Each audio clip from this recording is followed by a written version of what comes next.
Right, lads, what is going on? Sorry, I'm a little bit late. I did pre-warn you guys in the chat. I just got home from football. Showered quickly, had a bite to eat because I was absolutely starving. And yeah, I'm now in my dressing gown and I'm ready to stream all night. By all night, I mean probably the next few hours, hopefully.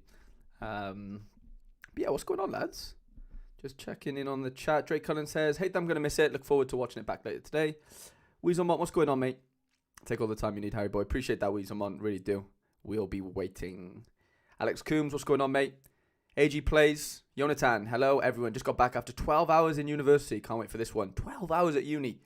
That is a bit of a shift from you, mate, to be fair. Well done. For getting back. Darts on while Harry lays into my gallery. Rotten. What a night. Non-sick llama. What's going on, mate?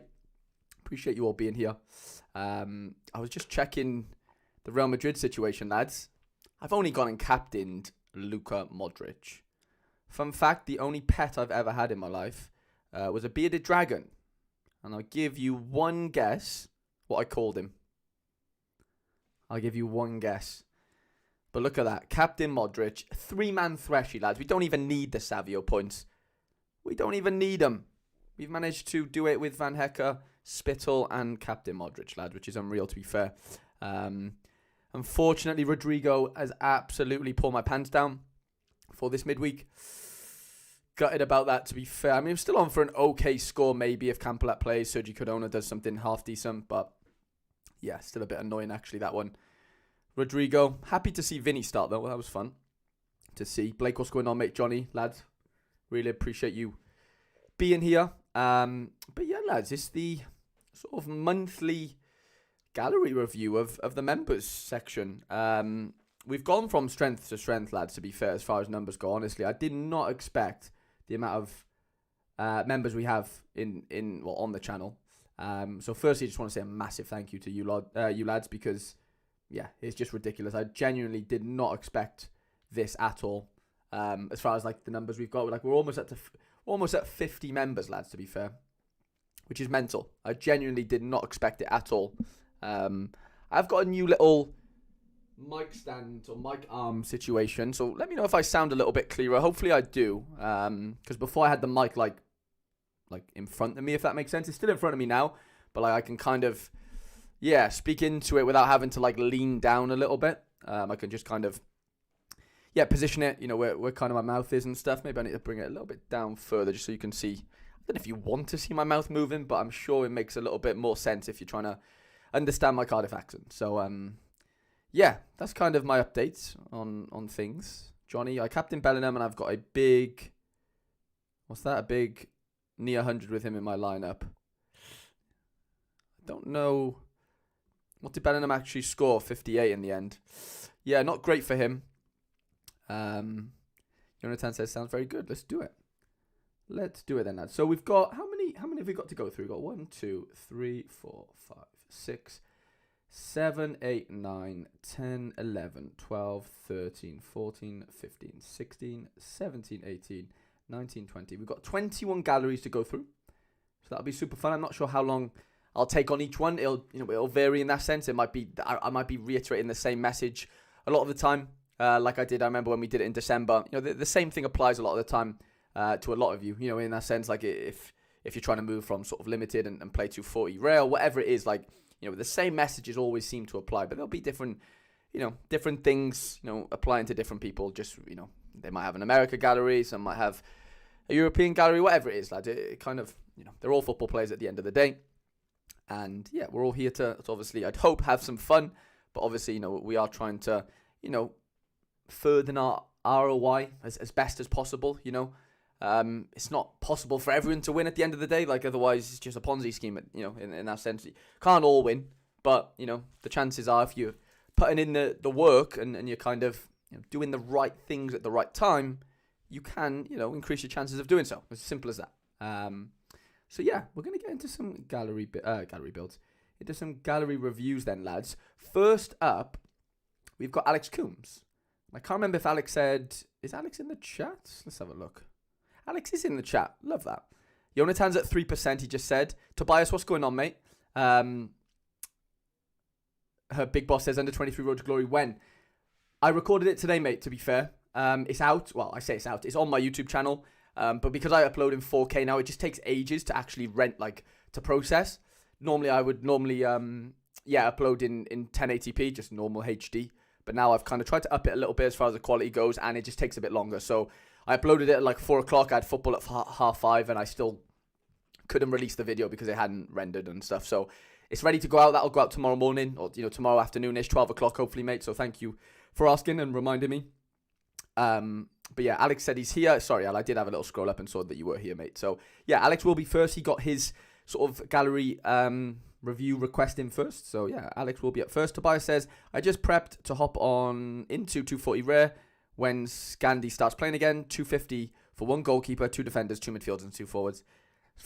It's just too cheap though, isn't it, lads, if we're being honest. Like, well done, Tobias. Like, I'm not sort of, I think what you've done there is great. Like, it seems like a wicked price point to get into. Almost too good. Do you know what I mean? Like, it's just nuts that we're seeing prices like that. Normally, 250 would, you'd be looking at just the goalkeeper, realistically. Tangleberry, what's going on, mate? Can't stay, but thought I would pop in and say hi whilst it's half time. Thank you, Tangleberry, for coming in. Obviously, we'll get your gallery review in as well at some point in the evening. But yeah, lads, if you are interested in having, a gallery review, I think the last time we did this, we had like 5 or 6 members join, on the stream, if that makes sense.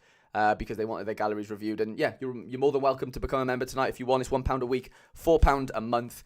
You get a monthly gallery review. I build your lineup for you every week, or every game week, that is, if you want them built. And yeah, there's a private Discord, all that jazz. I don't need to sound myself too much. It is what it is. Like, you can see the things on there. All the perks are kind of easy to kind of read in and yeah, see. So, it's not for everyone, and I'm not sort of pushing anyone to do that. But if you are looking, to kind of just have a second opinion on how you're doing things, on your gallery. I'm not saying I'm some sort of guru, but like, I have been around for a long time. Not, I've nearly played. It's going to be 3 years now in Jan 19th. To be fair, nearly 2 weeks until 14 was that 16 days until my 3-year anniversary. To be fair, lad. So been around for a while. I'm not saying I'm the best SO5 player in the world. Not saying I'm the best Sorare player in the world, but I do think I can be of help, of value of some sort to you guys. In some capacity. So yeah, that's kind of my pitch done. So if you want to become a member, you would get your gallery review tonight. And yeah, obviously you become a member, you'd be in the Discord and all that sort of good stuff. So Tobias says, was going to wait a few more months, but Andre Hansen was just over 80, so felt like I had to speed it up. Is he definitely going to be the goalkeeper then for is it Midgetland? I can't remember who he actually plays for, to be fair. Alex says he's coming up to his 1-year anniversary on Sorare. Wow, mate, that's class. Love that, mate. Well, on that note then, Al, let's get into your gallery then, because you were first. So it's only right that we have a little look at what we've got going on in Alex Kums' gallery. So we have got a gallery here. We've got 103 limiteds. We've got 9 rare cards. So just looking at what Alex told me in the Discord, he said he eventually wants to trim down his limited gallery to move up to cap 240 rare. He right now just plays 240 limited, Challenger Europe, cap 270 and cap 220 rare. So no specific questions other than who should I target as a rare goalkeeper to help hit the threshold regularly. Okay, nice easy one then to start then, Al. Appreciate you giving us all the info. And so yeah, so basically you're in a position now where you're just basically on the cusp of trying to edge into that 240 rare gallery. And obviously looking at your rares, let's trim this down to rares only, just so I can see what you've got going on. I know I build your lineups for you a lot of the time, and I know there's a lot of Livingston boys in there, isn't there? Tom Bradshaw, Pereira. Okay, so I mean the majority of the cards from what I'm seeing there, not that it really matters and not that there's much in it, but there's obviously quite a few Scottish League cards.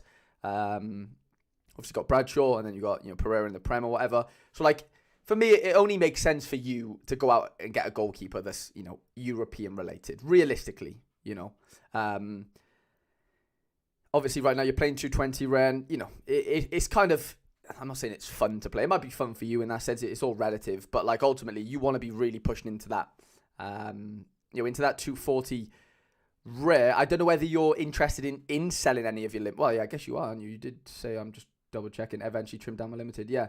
So obviously you are looking to trim down the limited boys at some point. I'm just looking. Can I filter this from most expensive? I'm sure I can, can't I? Filter by team jersey. How do I do this? How do I do this? Filters. No. Am I missing that, lads? Mark. Or is it already filtered by... here we go. Sorry, lads. Floor height. Should we do... Yeah, floor height to low then. Okay. That can't be De Jong's floor, is it, by the way? Oh, okay, yeah, you go. Okay, so...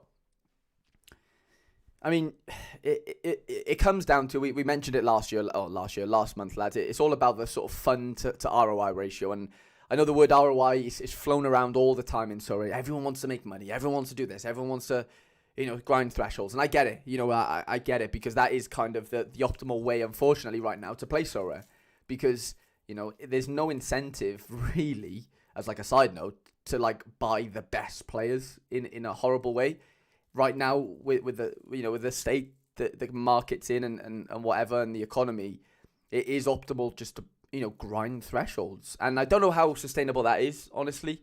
I have no inside info or anything. I don't know when, if ever, thresholds are going to go. Are they going to be harder? Are they going to be lower? I don't have a clue, lads. I'll be honest. I'm in the exact same boat as you lot. But, my point is, like, yeah, it's important to start like in your situation now. Your next step is to sort of hop into 240 100%. In the way that you've got nine sort of rares, but that goalie is missing now. The obvious answer is to sell the limited cards that are pricey. And when I mean pricey, I mean like to the point where like you're just not using them. If that makes sense. Like see all like the £10, £5 cards that you've got. That you're not putting in lineups most of the weeks. You've basically got to just start trimming down them as best as possible.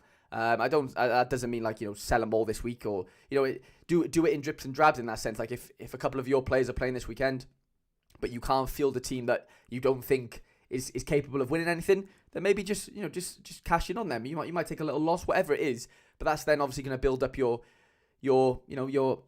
balance to eventually get into that rare sort of situation. And then I don't really want to give you you should go out and buy this goalkeeper, if that makes sense, but I definitely would say but it should probably be European related, European based, just judging off your cards that you have right now at rare level, because those are the cards that are going to be playing with them. Now, to make that even more optimal, you're going to probably want a card or a goalkeeper in that sense that plays at the same time. If that like you're going to probably judging not like if I'm looking at this here, you've got a majority of Scottish League players. You're probably gonna want a Scottish League keeper, realistically, aren't you? That's kind of the way to probably go about it. I know the European, in the next couple of weeks, all the European season, leagues are back. So everything's gonna kind of, whether he's from the Turkish League, the Scottish League, whatever it is, it might not matter as much because, like I said, you've only got a couple of Scottish cards. But I would definitely say that you probably want obvious answer. You do want a European goalkeeper. Now, we could have a little look quickly at, I genuinely don't know the exact prices of goalkeepers right now as far as like, European ones go. But let's just go starters, goalkeeper. We'll just go rare and we'll just do, how are we going to do this? Floor price, we'll go sort by floor. And we'll just go from cheapest to most expensive, is it? And just kind of see what's going on. Obviously, we've got all the no sales first, I think. That's annoying. I really don't want to look at the no sales. I want to look at the cheapest, please. So that must be the most expensive, right? Oh, we'll just go from most expensive and just kind of scroll down because otherwise we're going to see all the no sales army. Is just going to be really annoying. Alex said he's definitely open to moving up from limited. Yeah, I think that's the easiest way to do it, mate. Instead of pouring new, you can mix it up. You can put a little bit of new money in that sense, and sell off limiteds. But I think that's the best way to do it. So yeah, just having a little look here then. So what we got going on? We're still into like the 300s. You're not gonna. There's no point, but if we're just grinding threshold, there's no point us getting like a crazy good keeper is there at the end of the day. Interesting to see like floor prices of MLS keepers are on the rise, aren't they? Like you're into like the £330 now for just normal MLS keepers, which is quite interesting. But the downside of buying a European goalkeeper around now is obviously you've only got half a season where if you went and bought maybe an MLS keeper, yeah, they don't play until, late February, sorry. But you've got 8, 9, 10 months of utility. You're going to be able to play all through the summer. So that could be an interesting one, Alex, to keep an eye on. Yeah, I'm telling you to probably, it makes sense because of the rares you've got already to go out and buy a European goalie to match up with your European guys. But if you want to play the longer game in that sense, and you could potentially try and look into the MLS market or just the summer leagues in that sense. Maybe J League, obviously MLS. You've got South American leagues as well, and kind of maybe look into them and try and transition a lot of the limiteds that you are going to be selling off, if you can, after you've bought the goalkeeper. Start buying some summer cards in that sense, but before February, because you've got utility then for like 10 months or so. You don't have to worry about not trying to hit thresholds over the summer. You're going to have utility from goalkeepers and obviously your outfield players. So I would, I'm not saying go out and sell all your rare rares now in that sense. I definitely focus on trying to sell those limiteds first, but just having a look at these goalkeepers here. There's a lot in the £300 mark, isn't there, to be fair? That seems to be like the sort of median or the average goalkeeper price, I would say. Would you kind of agree with that, lads? Just from 280 to 300, let's say. I like Matt Freeze. I think Matt Freeze is a really interesting one. Good age, decent team. I know his L15 is a bit high there, but you get the point. Mohammed, what's going on, mate? Thank you for joining us. Non-stick says, does a red card mean a minimum 1 game ban in all leagues? If you have a straight red non-stick, you normally have a 3 game ban. Normally. But, it might vary between leagues, but that's the general consensus of a straight red. If it's 2 yellows and it's only one game. Camilo Vargas at Atlas, 280. Feels okay. Like, at this point, like, it's not going to be easy to get someone, like, stupidly cheap, Like, when I mean stupidly cheap, I'm talking like 100 quid. I don't think we're going to get a goalkeeper for 100 quid, if I'm being honest. Galeese seems decent for 260. I know he's on the older side of things. 33 is not terrible age. It's decent enough, but 260 feels decent. Just having a little look down here. So, yeah, that's something you got to think about. Like, I don't want to tell you exactly what to do because at the end of the day, you need to be comfortable with these leagues. You can't just go buying players. I wouldn't tell anyone to go buy players from the MLS if you hate the MLS, because I'm not saying you have to go watch the games, but if you're gonna put money into players, I'm not saying you have to love them as a player, but what I'm saying is if you hate the league and you don't rate the league and all that sort of stuff, and you're not bothered about it, then you shouldn't just do it because it's most optimal. If that makes sense, you got to want to do it.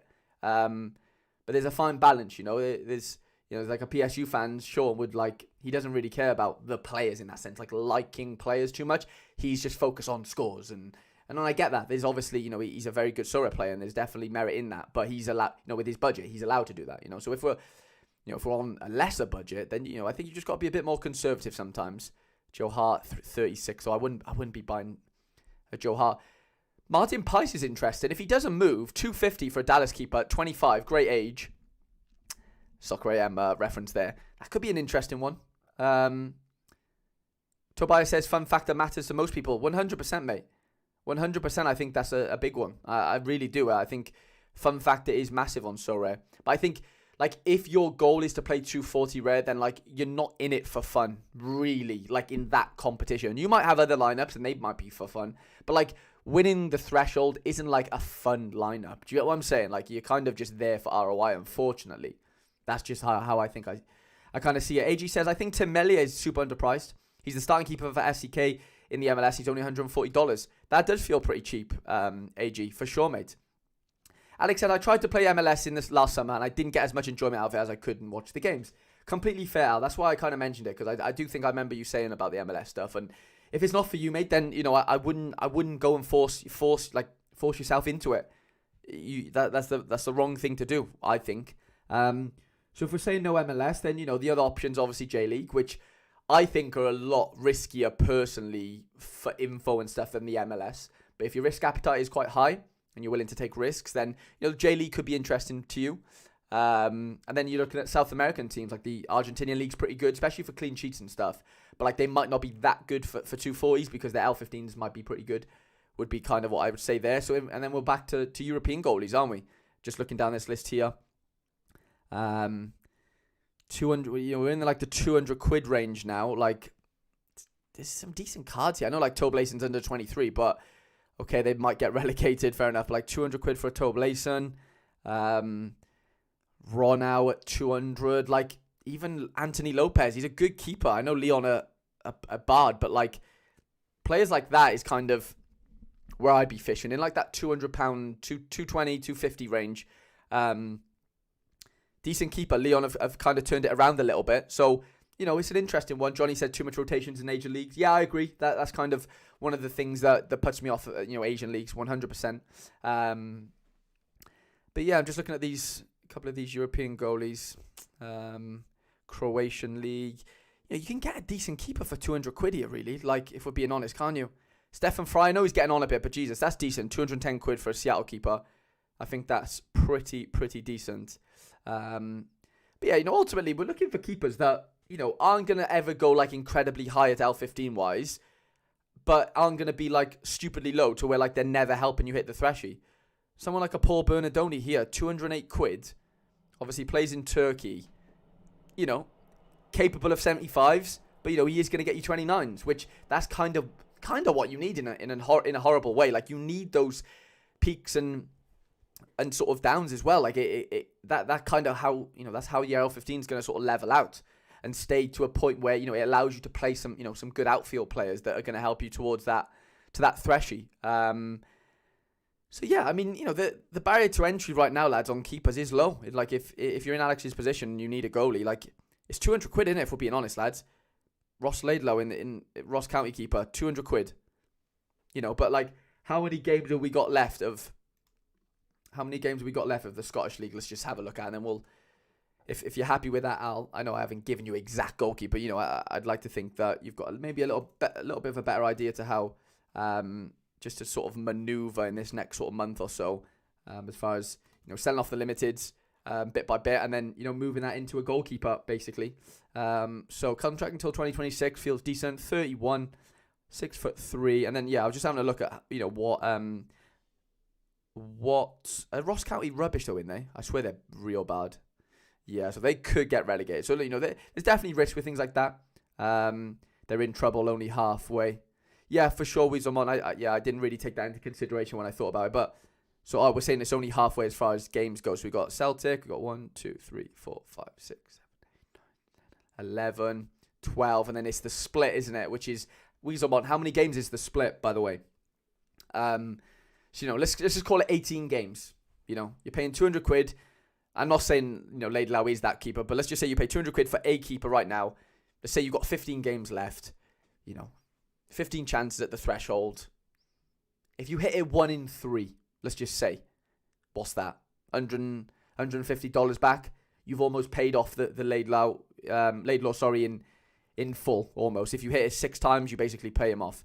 5 games. Okay, fair enough. Thank you, mate. So 5 plus, what was that, 12? So 17 odd games then for maybe a Ross County keeper or Scottish League. Split isn't home and away, Tobias says. I'm not sure, mate. Weasel will definitely help us out with that. He's our Scottish Connect. But you know what I'm saying, lads? You're looking at like 200 quid, aren't you, for a keeper? Really, that's like just half decent. And then it's the outfielders. You're going to need a bit of depth. You are going to need it to hit, like, you're going to need a decent captain in that sense to kind of hit you. Those higher peaks. You're going to need probably a decisive and maybe, your keeper to get a clean sheet most of the time. Or, if your keeper doesn't get a clean sheet, it's like your defender does, or maybe your 2 forwards do. You're probably going to need either 1 decisive or 2 really on you to hit that threshold most weeks. Liam Kelly, but Motherwell obviously a little bit in trouble as well. Joe Willis is at 190 now, to be fair, not bad. Nashville keeper, but obviously MLS if we want to stray away from that. So yeah, there's options out there, lads. It's not as if like, you can't really pick out a keeper here. Like I'd keep it. If I've got 200 quid, I'm probably going to try and buy somebody that's like 33 or under. Playing in a half decent team. They're not top of the league. They're not bottom. They're somewhere in the middle, maybe, lower half-ish. Tobias says, Kelly if he's cheap. Fair enough. Mohammed said, piece of advice for anyone new. Don't buy a keeper without seeing their contract ends. It was a hard pill to swallow when I first started. 100% Mohammed. That's why I sort of had a look at that Ross's contract with Ross County. I know if they go down, then it's not ideal. They might sell him, whatever. But, definitely make sure that their contracts are decent enough. They've got, multiple years and all that sort of stuff. Roos probably leaving Scotland end of the season. Interesting. Let's go score. I appreciate the info. But Alex, if that's sort of, if there's any other questions, let me know. But we are going to move on then to Yonatan, who has been with us for a little while. And Yonatan last sort of, monthly gallery review in December, decided that, he took the advice of going into, Cap 240 rare for the first time, which I was buzzed to see him do, because he did it at a time where, prices were quite cheap, if we're being honest, right? He got what did he get? He paid 120 quid for Joe Willis, and now he's at a 190. And I'm not saying 190 is an overpay. I still think, 200 quid's probably a decent enough price. But, Yonatan got in at a price where, he took a bit of a risk in that sense. Prices were very low. This was probably a month or so ago now, wasn't it, Yonatan, roughly? But just looking at what he's told us in the chat then. So, short-term goal is to hit 10 thresholds, 10 rare thresholds, that is. After that, I'd like to play under 23 rare. Interesting. Question then. What do you think about the players I've bought and the price I got my 240 rare team for? Also, should I buy more MLS players? What's the next step in the gallery, in my opinion? Is under 23 realistic? A realistic step from 240 winnings? I already have a goalkeeper in mind. I think that's an interesting question, to be honest. So the first part of that then is, what do I think about the players you've bought then for the 240? So let's have a little look through the sort of players you've bought. I know you bought a lot of MLS cards. You've already had a few of these rares, haven't you, to be fair? Like Ivan Marquez, a couple of these Austrian League boys. They've kind of been in the gallery for a little while. So just checking up on the chat. Alex says, appreciate it. No worries at all, Al.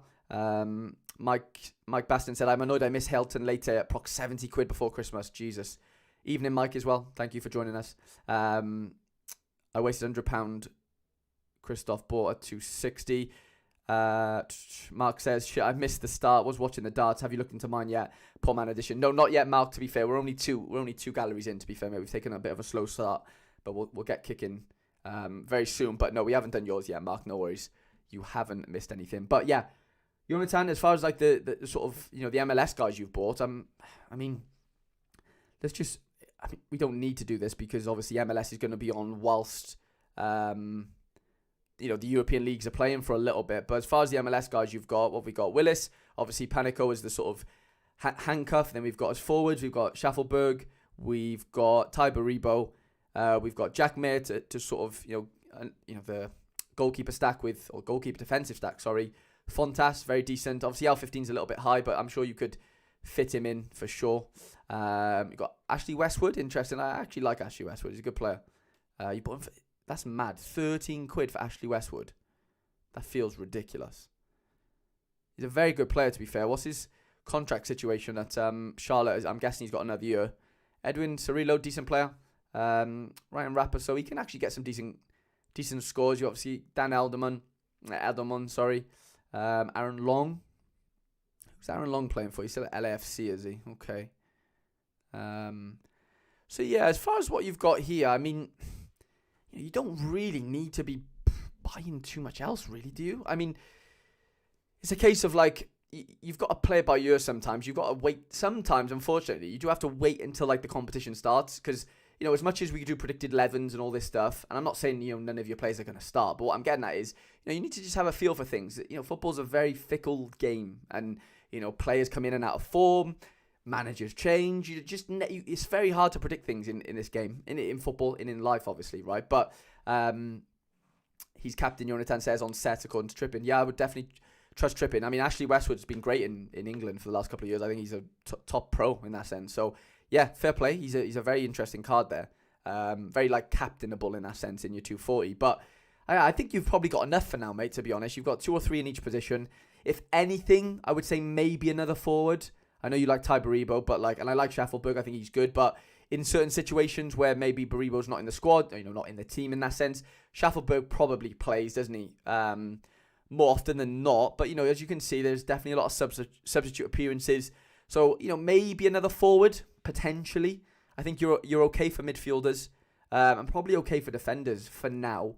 I would say maybe look into another forward. I know forwards are tricky because, forwards that score goals, they're going to be pricey, right? So I definitely think having a little look into maybe another forward, potentially, just so you've got a little bit of cover. Because, if Sheffield gets injured, I'm not counting on Baribo, if I'm being honest. That's just how I would see it.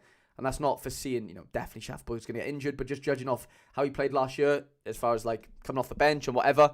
Hopefully he gets more starts this year, 100%. But you just never know, do you? It's hard to know that. I'm just going to go back into the Discord just to see what else we said. So should I buy more MLS players? Yeah, I would say probably definitely a forward. I'd definitely have a look into a forward maybe. And then what's the next step in the gallery? I mean, so you don't wanna run before you can walk. I think let's sort of consolidate now up until the MLS starts, and let's just see how you get on in 240. First couple of weeks, let's see how we get on. If we're struggling, then obviously we need to go out and buy a few cards. If everything's going dandy, then obviously we'll build up the thresholds.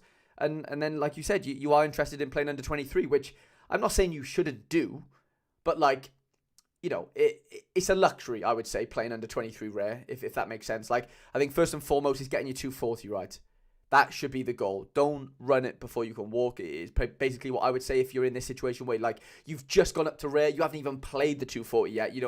We're still waiting for that to kick in. So I think let's just take it slow. We all have aspirations and stuff, but we don't want to sort of buy a load of players in under 23, and then we're not winning anything in 240. I think the goal should be to conquer 240 for a couple of weeks, when the MLS starts, and then take it from there. If you've built up a couple £100 or $100 or whatever through the thresholds, then potentially look into maybe buying some under 23 European goalkeeper maybe for the next season, if that makes sense. Depending on how quickly you can accumulate those 10 thresholds that you're targeting. I don't think it's not realistic. I think you could do it 100%.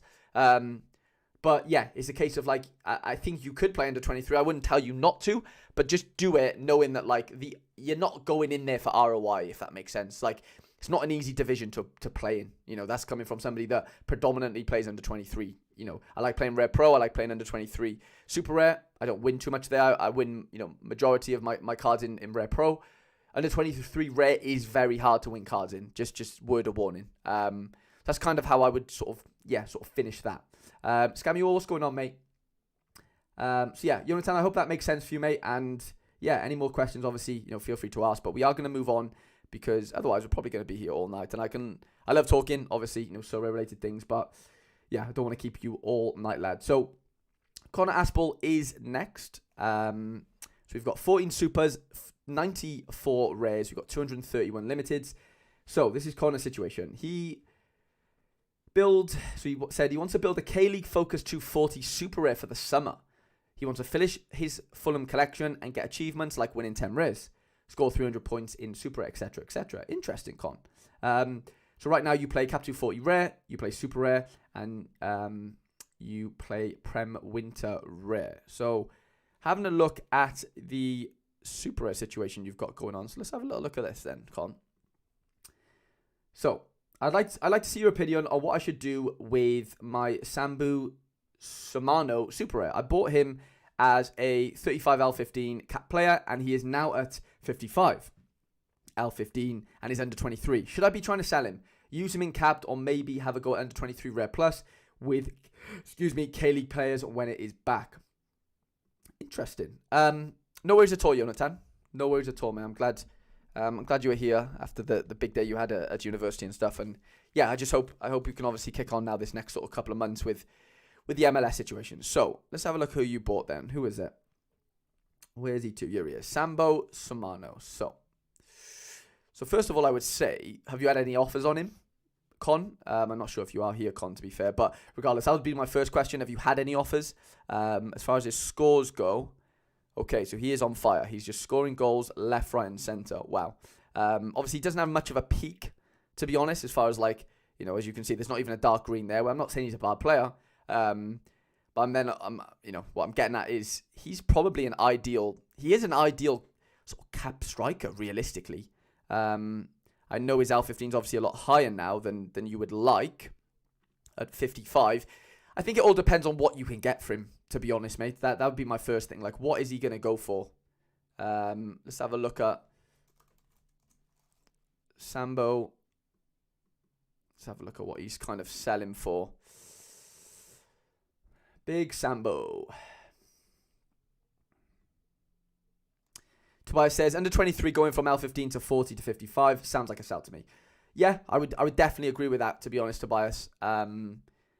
Like, he is, I mean, somebody like this, you know, goals win games. Goals win things in life as far as football goes, right? And there's no, you know, it's no different in Sorare. You need your strikers to be, you know, either, you know, having massive AA, which this guy doesn't look like he has, or scoring goals. Now, if his rare card is at 100 quid, which feels high, but to be fair, that's kind of what he's going for, doesn't he? Like right now, let's have a look. So, rare card hasn't sold for a while, but last time it did sell, it was 100 quid. Let's have a look at auctions. I'm just trying to judge what you could get. Okay, so he was traded a day ago. I don't really know. That was just a trade, to be fair. 24 days ago for 100 quid. You know, the super rare's got to be worth 300-400 quid, hasn't it? 3 months ago, it was, yeah, sold for 300 quid. But obviously, since then, he's gone on a very good run. It does scream sell to me, to be honest. But it's all about, you know, what's your alternative in the sense of, like, do you have other forwards, you know, that can kind of play? I mean, so you've got a couple of K-League strikers. You've obviously got Ricky Van Volswinkel. Has he been playing, to be fair? I guess he has, hasn't he? Okay, so he comes off the bench. Okay, so that's kind of an issue in the sense of, like, if you don't have this Sambu guy, then for now, are you able to play? Like, are you not? Like, am I too obviously, K-League's not on right now, so, like, you can't really play the threshold, but that's fine. Because if you could go out and sell this Sambu guy for, say, 400 quid, and then go buy a replacement for 200 quid that isn't under 23 but still scores goals, then you've pocketed 200 quid and you've still got your striker, or a striker, you know. So I definitely say that that would probably be optimal. If you can get 400 plus, it would be tough not to sell. Tobias says, I completely agree with that. That's kind of my point, 100%. Yeah, and then you said, or should you use him in under 23 Red Plus? I'm not saying he's not good enough to play in under 23 Red Plus, but, like, he's not that good, if we're being honest. Like, he's good, but, like, there's no dark green scores there at the end of the day. And, like, I'm not saying you need them, but, you know, you kind of need them. So I would try and cash in if you could. If you can get anywhere between, like, 450 to, like, 350 for him, maybe a bit more. I'd definitely try and get rid of him and maybe bring in a striker, you know, the kind of fits, you know, the bill and doesn't have a very high, you know, a high L15. And I definitely try and get into something like that. I think the K-League situation's interesting. Like, it's not a league that I love, K-League, if I'm being honest. And it's like, you know, it's a risk, but, you know, the chances are that the prices you're playing for some of these Super Rares in the K-League, it's probably worth it in that sense. You know, you could probably, you know, make it back in quite a few, in not too many, game weeks. So I think you're on the right track there. It's definitely an entry point into things. And, you know, if it all goes wrong, then it is what it is. There's lessons learned, but, you know, you haven't spunked like a crazy amount of money on some of these cards. But I definitely would try and sell this Sambu guy for 100%. KB97, at what point is a guy on a hot streak actually just an established beast? Like Star Caliber, is Somerville that level? Somerville's way beyond that level. I'd say Somerville's like one of the best, if not the best, under 23 striker right now. Simple as, like, you know, in the championship in that sense. Look at those scores, like it's ridiculous. So, like, you know, the issue is obviously if he moves, you know, is he going to be that good in the Prem? I would argue, obviously not. You know, you just have to look at the historical data to back that up. You know, I know Leeds weren't great that year, and I'm sure they, you know, if he moved to a better club, maybe, but there's no way he's scoring this good in the Prem, lads. It's just as simple as that. So if he stays at Leeds, then, you know, he's the best under 23 forward on the game, bar none. Simple as. Obviously, you're paying a price for that, but yeah, he is, you know, he's creme de la creme right now at the end of the day in Championship, for sure. So yeah, Connor, I hope that makes sense to you, mate. And yeah, I wish you, you know, all the best with the K-League situation. But yeah, I would definitely try and sell that, that Sambu guy. Okay, next up we've got DrStar, who I'm just trying to have a look. So his goal is to move into under 23 limited and eventually work my way into Cap 240 rare and under 23 rare. So, and then next is the competitions he currently enters is Cap 240 limited is mainly what he currently enters. Then I just fill the comms that I have left to play, if that makes sense. Okay. That does make sense. And then any questions you want answered. So he said, not really any specific questions other than potential under 23 limited players or some players to start collecting for Cap 240 rare, which I want to move into around end of Feb. Okay, so, for this one then, let's have a look at his gallery. So 151 quid. We've got all limiteds right now, which is fun. Some good players, Cole Palmer. Some really interesting limiteds in here. I mean, it all depends on what you want to do. Like, again, it comes back to like, you can't run before you can sort of crawl in that sense. Ralph has just joined us. I got to go. Well, sorry, Yonatan says, got to go. Have a nice stream. Thanks, Harry. No problem at all, Yonatan. Thank you for joining us. Ralph says, hi, Harry. I know I'm not in for a while, but could you check my under 23 gallery and let me know where I could improve? Would be helpful. I'm Rizzle Sorare. No worries at all, Ralph. We'll definitely obviously get into that when I can. But yeah, definitely we'll definitely check your under 23 gallery and let you know where things can improve, mate. But yeah, as far as Drake goes, I mean, you want to move into under 23 limited, fair enough, and eventually work your way into Cap 240, and then under 23 rare. That is going to take a substantial. When I say substantial, it's going to take capital. Like, you've got £150 gallery right now, Drake. That obviously isn't enough to move into under Cap 240 rare for sure. My sort of, I mean, it depends. Like, that's the thing. It comes back to having fun in that sense. Like, you want to move into under 23 limited. Well, I'm looking here, and you've got some good under 23 cards. Cole Palmer, Edward Pletinic, decent. Jesper Darland, Carney Chukwemeka. I'm guessing you're a Chelsea fan, to be fair. Levi Colwell's in there. So I'm just going to move my... Bless me. Ooh. Sorry, lads. Needed a cheeky little sneeze. But, yeah, I mean, it's hard, isn't it? Like, obviously, you're going to want to play 240 limited now. I understand that. And you've probably got the depth to do so. Let's have a look at what goalkeepers you've got. 14 keepers. You've got Kofi. We've got Ernest. We've got Cantero. And we've got Dominic Sherial from Austria, but he's not playing now for the next couple of months. Well, month or so. Excuse me. So we've got, I guess this Ernest guy is the under 23 keeper. I mean, it's a decent team. He can score pretty well as well, to be fair. He does get clean sheets. Not many peaks, but that's kind of okay as long as the outfielders are doing well. But yeah, mate, it's obviously just a case of, what have you got, or what are you able to put into this game? Like, I would never tell you to put in money that, you can't afford to lose in that sense.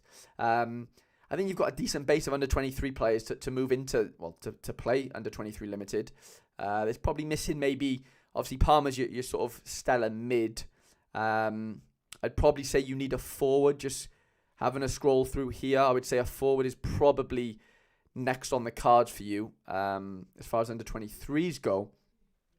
So, yeah, we could definitely have a look at, I said, one of your questions was, no specific questions, but other than potential under 23 limited players, or some players to start collecting for Cap 240 rare, which I want to move into around Feb. I mean, obviously, the goalkeeper is the biggest one for 240 rare, so that needs to be, bread and butter. If you've watched, or if you're going to watch this stream from the start, you would have seen those goalkeepers that we went through. So, anyone in that sort of £200 range, good contract length, and all that kind of jazz that we went through previously, about half an hour ago, I think that applies here. But obviously, it's going to take more capital to kind of get that going for you at the end of the day. Even if we sold all these limited, we're only going to get roughly, to say, 130, 40 quid, whatever at best. Obviously, you might get one rare goalkeeper with that's not playing right now, maybe in the J League or something, but you're kind of clutching at straws. So it's definitely a case of what you can sort of put into this game over the course of the next sort of couple of months to try and bolster that 240 rare situation. And I'm not saying you have to go out and buy the rare goalkeeper first, because that is the biggest. It's the biggest stumbling block. Obviously, it's the most expensive card, but that doesn't mean to say you shouldn't just go out and buy a couple of outfield players before that. So that's definitely something to look into. But as far as under 23 players that we could, let's just have a look at a couple of forwards maybe for you that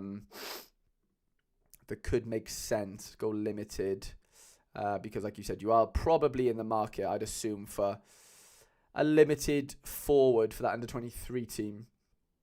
So let's have a little look at that then. and just to see what is going on. So obviously we're at the top. We've got all the main boys as far as like the best strikers and best players go. So we're not going to be fishing in that sort of region. To be honest, we don't want to be spunking 60 quid on a limited striker. I don't think that makes too much sense. Mitsuks is a very good card. I know he's not going to be under 23 for much longer, but he is definitely a very good player. So that's interesting. But yeah, I wouldn't go out and buy him per se. Someone like Musa Sill has been on fire recently. 7 quid. I think that could be interesting. Definitely have a little look into him. Very good card for the price for sure. I really like Saibari, to be honest, but 14 quid, I'd prefer 2 Musa Sillas for that, if I'm being honest. Just having a little quick gander down the list. I like Carwin Vargas. Obviously, he's MLS, but 5 quid feels decent for him. Negley, very good for 8 quid, I would say. Takes set pieces, good age, plays for a decent team. Anything under 10 quid, like I said, I'm kind of looking out for here as far as value goes. So they're the ones so far. This Sahauri guy's a very good player. Definitely keep an eye on him. 8 quid doesn't seem terrible. I think Brennan for 13 quid. I know that's over the 10, but Wales starter, under 23 forward for the next couple of years, playing on a very good Tottenham team. It's not bad. I'm not saying it's unbelievable value, but I think it's decent. Very, very decent. I really like Anthony Gordon. I know he's 16 quid, but as a player, I was lucky enough to watch that Liverpool-Arsenal game live New Year's Day, and Gordon, man, he's fucking electric. He's so, so good. Very, very impressed with him. Just having a little look down the list. What have we got going on down here? Santi Jimenez, 50 quid. You're not spending that on him. I'm sorry. This is Big Sambo, 6 quid. Not terrible. Who was that one earlier? Negri. Yeah, Mikey. Negri, the one the laird likes, that is. David Taylor, what's going on, mate? Jumping in and out of the stream, but hopefully I will catch my review. If not, I will catch up tomorrow, Harry. No worries. Yeah, no worries at all, Dave. Appreciate you, His darts on and all sorts. So Harry's so much fun. Not had enough end product, but he's one of the best dribblers in the world. Constantly 5 plus duels 1. Yeah, quite similar to who's my boy I love for Excelsior. Duhara. No, not Duhara. What's his name? I'll get to him in a minute. But yeah. Larson for 6 quid isn't terrible. He's not like elite, but 6 quid, it's not. He scores goals. The AA isn't incredible. Raul Moro is someone to have a little look at as well. Tricky little player. He was at Lazio as a kid and has now gone to Valladolid, but decent player. Very decent. Yeah, I don't want to spend too long doing this, but just giving you a decent idea of some of the forwards that you could probably get for under 10 quid. I think there's definitely a couple here that make a lot of sense. 100%. Let's have a little quick little look down here, and then we'll probably skip it. The Lingard, 9 quid's okay. I like the Lingard. I've got a super rare, but he's not unbelievable, I'd say, for that price. Driouech, that's it. Thank you, Chris. You've got him, Mikey Baston, as well. Yeah, Driouech, I like Driouech a lot. Very good dribbler. Capable of really high scores. Excelsior are a weird team, but if anyone's gonna make something happen in that team, it's kind of him from that wing position. So definitely one to look out for there. If Tolu can get back into that gang side properly, then 4 quid for him feels decent. See, Driouech is 4 quid. That's mental. I think that's too cheap, personally. I know they got PSV next, but decent run of fixtures. Okay, he hasn't been great recently, but start of the season, there was some big peaks in there, which could easily come back. It's just a matter of time, I would say, with him. Connor said, just missed the review, catching up now. No worries at all, Con. So yeah, Drake, I hope those sort of names can maybe give you a bit of help along trying to get one of those under 23 cards in. But as far as the under 20, the Cap 240 rare cards, I would kind of hold off on that for now. I would probably try and bolster your under 23 limited cards for a little bit. I don't want you to be spending crazy amounts of money on those limited cards, but anyone under 10 quid, forward wise, like we just looked at, I think that would, just help you improve your team in that sense and help you try and win those rewards. But it's not easy winning rewards in under 23 limited, I know, because I play it every week for my Road to Glory, and yeah, it's not easy. So yeah, I think if you are willing to put more money into the game, I definitely think collecting Cap 240 rare cards along the way is interesting. But just I don't think we need to like look into those cards right now. We could probably do that in probably the next sort of next sort of monthly gallery review, and within this month, if that makes sense. Like I'll do like a Cap 240 watch list for us in the Discord, so that'll be something that can get cracking in there. So next up we've got Desper. Desper, if you're with us. Hola. Okay, so goal is to focus on All-Star with goal of ending in the tier 1 range soon. Build up and patch weakest spots in my gallery. He mainly focuses on All-Star and the Liga Premier League Specialist. Also MLS America when league starts in Feb. And he says, love to hear your opinion on which position players would you add to my current gallery. Some ideas to improve, maybe sell, trade towards, etc., etc. Want to stay in limiteds, not moving up to rare. Interesting stuff, Desper. So let's have a little look then at what we got cracking then. So we'll go, what should we do? We'll do floor, high to low and just see what we've got going on here then. So obviously All-Star ended in the tier 1 range is kind of the goal.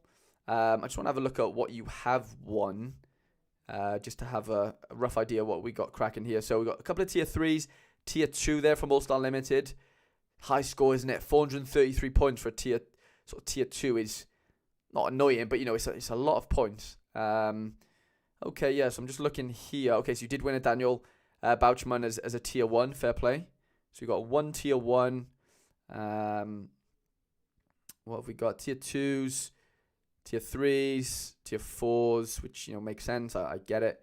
Tier 3 Paqueta is a very nice one, to be fair. So, there's only basically one tier 1 in there, which is, I guess, why he said is his goal, obviously, to try and, get into those, better positions. On a bit of a side note, lads, I will have to intervene. Savio has just scored for us, and I'm actually flying here, by the way. Sorry, but can we just take a moment to see this Cap 240 lineup? No goalkeeper. Savio's just scored against Atletico Madrid. We're on 366 points. We're in a tier 3 range. We're 11th. What is going on? Mental scenes. I should have played Savio instead of bloody Rodrigo, though, shouldn't have I? Bottled it. Absolutely bottled it. And I should have played Van Heck probably instead of Cardona. But that's another... That's something else to worry about. But fair play to Savio. That's I think his first, maybe his second decisive since I've won him. So that's fun. Chris said, when will there be a next under 23 vid? Looking forward to your plan in 2024. I did a Road to Glory today, Chris, to be fair. But as far as goals for goals for this next season, I've got I've written out a video ready to record. So I'll probably record that tomorrow. Just as far as looking back on in 2023, look forward to 24. Tobias says, imagine a keeper. Yeah, I mean, I don't know. The keeper would have had to have been like a crazy low L15 to make it work. But yeah, if I did have a keeper, Jesus, I would have been flying. Me says crazy scores. So going back to what we got going on here then. So I just want to look at from best to worst as far as players go. What have we got? What have we got going on? So we've got Rodrigo, Edison, Trent, Alisson, Salah. I mean, there's a 5 there. Jesus Christ, I know there's 2 goalkeepers, but it's not bad. It's not a bad start in limited. You're gonna need the upper echelon of players if you want to be hitting tier 1 limiteds in All-Star limited. You're gonna need the better cards at the end of the day. I know that's an obvious statement, but you get the point. I'm seeing ter Stegen obviously out injured right now, but ter Stegen, Edison, and Alisson is a very good Champ Europe sort of goalkeeper. Contingency. Alvarez, Alexi Garcia, Carlos Heel, Van Dijk, Tchouameni's back from injury now. That could be really interesting for you. Ruben Diaz, Frankie de Jong, Hector Herrera. So you've got a very nice MLS contingency as well, I'm seeing. But as far as positions, let's go by forwards first and just see what we've got going on here. So obviously Salah, but obviously going to AFCON. Obviously you can still use him, of course. But I don't know how he's going to be. I'm sure he'll score okay. Obviously, then we've got Alvarez, Dubovic, Darwin, Cody. We've got Buanga, Diaby. I like Thomas Chalanciai. I don't know how you say Chalanciai. I don't know how you pronounce his name, but he's a very good player for the Revs. Derusi, Savarino. Very good MLS contingency, mate, to be fair. I feel like you're very well versed in MLS limiteds for sure. Definitely at forward so far. I mean, yeah. I mean, it might, like, judging off the forwards, there's not much else you can really do as far as, the cards you've got, if I'm being honest. Like, is there many holes in there? Not really. Midfielders, you obviously got Rodrigo. Obviously, Garcia. Tchouameni's back from injury. I think he'll be a big card for you, for sure. You got Frankie de Jong as well. I think we'll see him back to his best pretty soon. Diego Luna, very nice little card there. Luka Modric, obviously 100 tonight. An absolute must right now in that Real Madrid team. Captain as well. Tobias says he has everything he needs to win, honestly. Just needs to pick the right cards. Tobias, honestly, you're literally saying exactly what I was going to say. Thank you for taking it out of my mouth. But, like, genuinely, like, this looks like it's a case of, getting the 5 right cards down in the correct lineup, in the correct game week. From what I'm seeing here, like, I'm saying there's no excuse, because, it's hard. A lot of lineup building and stuff, it's not easy sometimes. Like, you think just because they're good players and they have great L15s, they're going to score well again. Doesn't necessarily mean that's true for that specific game week, for that specific matchup. So I think this could be a case, Desper, of, like, I'm not saying you're not a good player because you're clearly winning cards, but what I'm getting at is it's just a case of, like what Tobias says. I think you just need to, it's just getting the 5 cards in order, basically, in All-Star Limited, like you said, is your priority. I would say that is it. Like, you've got the cards here. There's no, not I'm saying there's no excuse, but you have very high scoring cards in good teams that have good matchups most of the time. So it's just a case of, fitting them all into the specific, the right game week, and they all bang, in the right time. I genuinely, I can't really look at these players and go, oh, you're missing a goalkeeper, because you're not. I can't look at the defenders and go, you're missing a defender, really, because you're probably not, really, are you, if we're being honest? Maybe 1 or 2, but, like, you've got the Liverpool stack, you've got Diaz, Araujo. I don't think he scores that well, personally. Koundé was scoring well, but I don't know really what happened with him. You could argue maybe there's a couple of defenders for you to get, but do you really? Blind, Garcia, Stones, Cockrat, like, you've got decent cards, very good cards. Like, it's hard for me to want to be like, oh, you need this card, because it's just, you've just got very good cards. You just do. And it probably is just a case of getting the 5 right. And I hope I can, like, I'm not saying I'm going to change everything there, but I hope, with the lineup building process, I hope I can, get you closer to that more often than not, with the card selection you've got. So I think, honestly, that is probably what I would add to that, to be honest.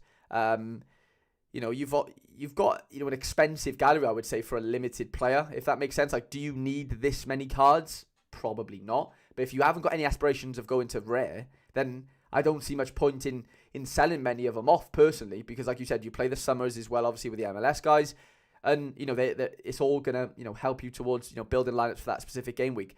If limited is your goal, then I see nothing wrong with continuing to add to this, really.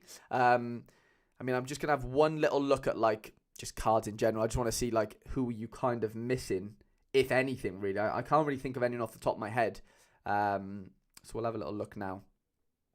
Just gonna have a look at limited cards in general and just see, it's easy to say, oh, you should get a Bellingham or you should get this or that. Like, you've got Rodrigo, like, you've got Rodri, you've got good cards. Like, there's only so much you can do, really. Weaselmon said that was my problem, lining the right 5 up. It's as simple as that.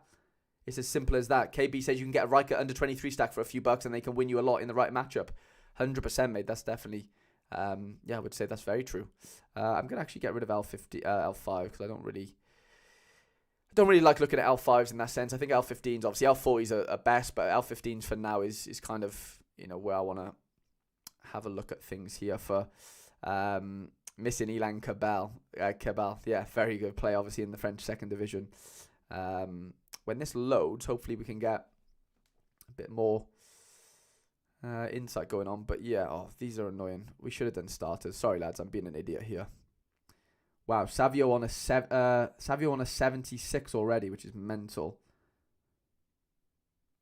Fair play. He is flying. Yeah. So let's have a look at these cards then. Daniel Cooper, what's going on, mate? Hope you're all doing well. Daniel, I'm doing exceptionally well. Thank you for asking, mate, and I hope you are as well. But yeah, you could argue, are you missing a Veerman? Maybe. You could argue maybe. Like, there is definitely merit in that. Obviously, a lot of the Leicester defenders are scoring pretty well now. Your Vestergaards, your Wout Feises. But it's easy to say, not jumping on bandwagons. It's easy to go out and buy the good scoring cards if you've got the money. But you've got Blins. Like, Blins has now 15 of 63. Like, you've got a lot of these cards. Like, there's no two ways about it. It's just fitting them into the right, the right sort of holes and stuff. Obviously Salah going to AFCON. Is that gonna, is there space maybe for a forward? Potentially. Maybe a Rodrigo. I know he's under 23, so you don't need to. If you don't play under 23, then maybe not much point in breaking the bank for an under 23 forward if you can just buy a non under 23 forward. But you already have an Alvarez. Like, you have these good cards. It's just it's just a case of lining the 5 up. At the end of the day, and I think that's what we'll have to do as sort of in the lineup building process. So yeah, man, I don't really know. There's not really too much else to say in that sense. Like, I don't think you need to go out and buy anyone. It's just getting things right as far as lineup building goes, which I'm hoping we could do that. Okay, me SSV time. So short to medium term goal for me SSV is to win rare threshold consistently and build an Asia or America limited stack for the summer period.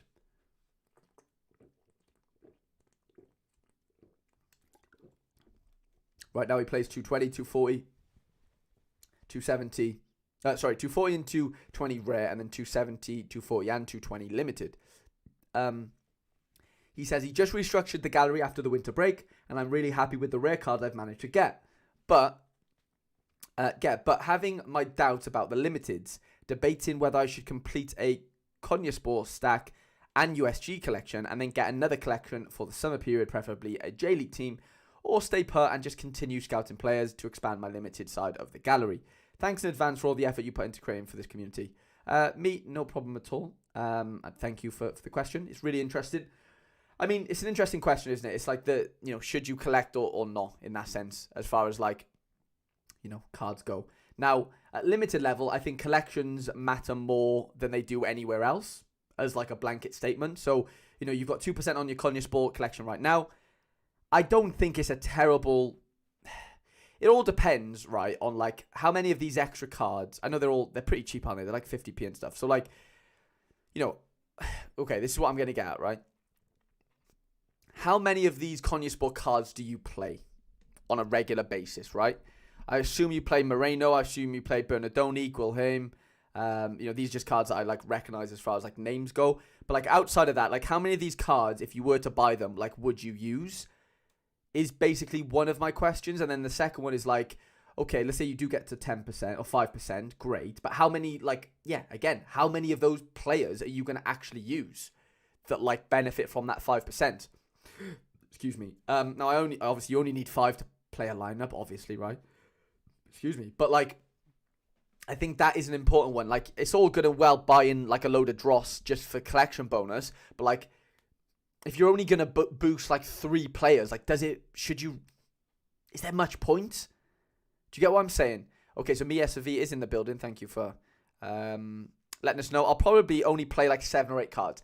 Okay, 7 or 8 cards like is a decent amount, to be fair, mate. Like, it is a bit more than what I thought you would be playing. So yeah, I mean, if that's the case, if you are going to play 7 or 8 cards, I'd probably say if you've got the budget, if these cards are this cheap, is that literally the price of them, isn't it? I'm guessing, like the 53p's and stuff. If that's the case and you can get 5% on this gallery, then I'd probably go and do it. If you're going to play, 7 or 8 cards, like religiously, in that sense. So, it probably means what you outlay in here. £1, £2, £3, just trying to add it all up in my head. But like, let's say it's a tenner, it's 15 quid max, isn't it, really? Like, if that can get you 5%, obviously you need to buy them from auction, I assume. Then, even if it's 4%, it is going to make a difference at limited level, like as a blanket statement. It really is. As far as USG goes, I feel like that is obviously a better team to be collecting, as far as, where they are in the league and whatever. So I do think, I'd probably go out and, get this USG collection in before the Conor Aspall, maybe, just because they're better cards realistically. Like, you've obviously got Macheda, Morris, but like some of these cards, I know, like, where's he to the, obviously, McAllister, there's some good cards, but like, Where's the really good card? Yeah, Puteras. He's the boy, isn't he? I know he's 22 quid, but like he's a legit card. Like if you've got a Puteras at 10% or however many percent, 15% eventually maybe, like you're flying on you. He's a very, very good card. So like I would concentrate on doing that first. Like if you are going to get some of these USG cards, go out and buy like the better ones first, mate. Genuinely. Like don't waste your money. Not waste, but go buy cards first that you're going to use at the end of the day, I would say. That has to be the bread and butter for me. Go out, I know he's 20 quid, but like go out and buy the cards that would be getting used, because those are the cards that are going to win you things at the end of the day. It's not the cards that like aren't playing. I know they help you towards the collection bonus, but at the end of the day, you should be focusing on getting the good cards in first that are going to play for you in some capacity. Is kind of how I would, preface that. And then you say get another collection for the summer period, preferably a J-League team. I love my URA Red Boys, don't I? So I'm biased there. There's obviously other good J-League teams, but yeah, it's definitely fun collecting, and it does make a difference. Like I said, especially at limited level. Not only with the Cap 240, hitting the threshold with the amount of XP you can get, with some of those cards. Like if we have a look over on my URA boys, like obviously I've got 5% on them, but somebody like my Nishikawa, he's on like 8. What's he on? 17%. I know he's going to lose his, if they get the league next year, which I assume they do, but let's just say they don't for a little bit for the first few games. I'm going to have like a 20% Nishikawa. That's literally a super rare Nishikawa, basically, right? So like, those sort of things, it does add up. It does give you an edge of some collection, in some capacity. So yeah, I think if you are playing, at limited, then I do think, building out collections is very, very valuable at the end of the day. So just catching up with the chat, sorry. It's pretty cheap to do so. And Amara as well. Yeah, so, I would concentrate on that first, 100%. I think that needs to be, your bread and butter to start you off. So any other questions, let me know. But we are going to move on to Noxy. But yeah, we'll definitely obviously answer any more questions, if you have them. But for now, we are going to move on to Noxy. And his goal is, I want to play 240 Rare and Limited. He wants to play Champion America Limited and MLS Specialist and 220 Limited. So, until MLS and Danish League start, again, just cap 220 Limited. Okay, so right now he's only playing, I need to put Noxy into here, don't I really? So he's just playing 220 Limited for now until MLS and Danish starts. Interesting, okay. And then as far as his goal is to... the plan is to sell my MLS cards at the summer, and till then gather as much money to build a little rare gallery with 10 to 15 players for the new European season. What do you think? Noxy, if you're in the building, I don't know if you've... Daniel says, is it too late to submit my gallery? No, not at all, Daniel. Definitely get it. If you're in the Discord, I think you are, Dan, aren't you? Yeah, get into the chat, mate, and we'll definitely get it onto yours for sure, Dan. Yeah, no, it's never too late, mate. Not at all. And me says, thanks, Harry. Really appreciate it, mate. No worries at all, me. No worries at all. But yeah, as far as Noxy goes, he wants to sell his MLS cards in the summer, which I get. And then till then, gather as much... Maybe I'm just tired and I can't see properly, but it says, until then, gather that much amount of money to build a little rare gallery with 10 to 15 players for the new European season. What do you think about this? So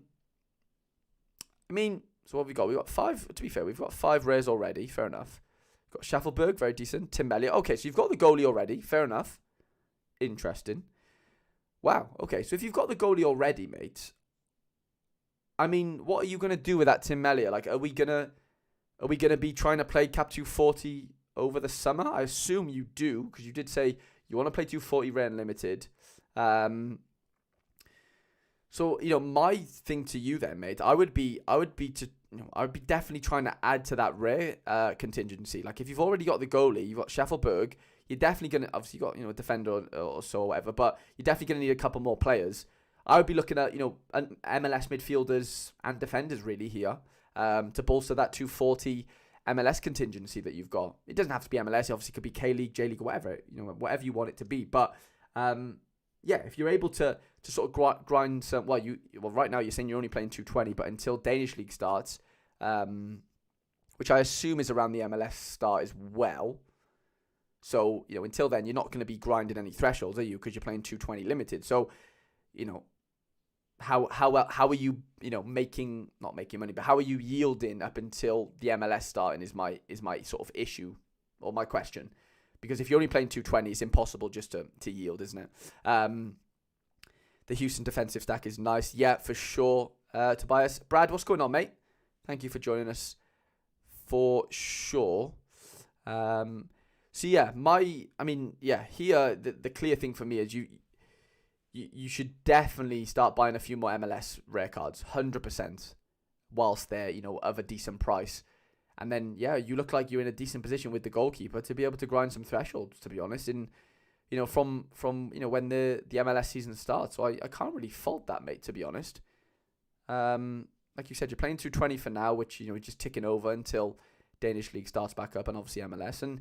Yeah, at that point you'll have your limited MLS contingency, but also I think you should be over the next couple of weeks getting some rare cards in. It's as simple as that. Like I don't think 3-all Girona, by the way, sorry. Wow. 3-all Girona. What is going on, lads? Blind scored. Wow. That's mental. That is actually mental. Sorry, I got distracted again.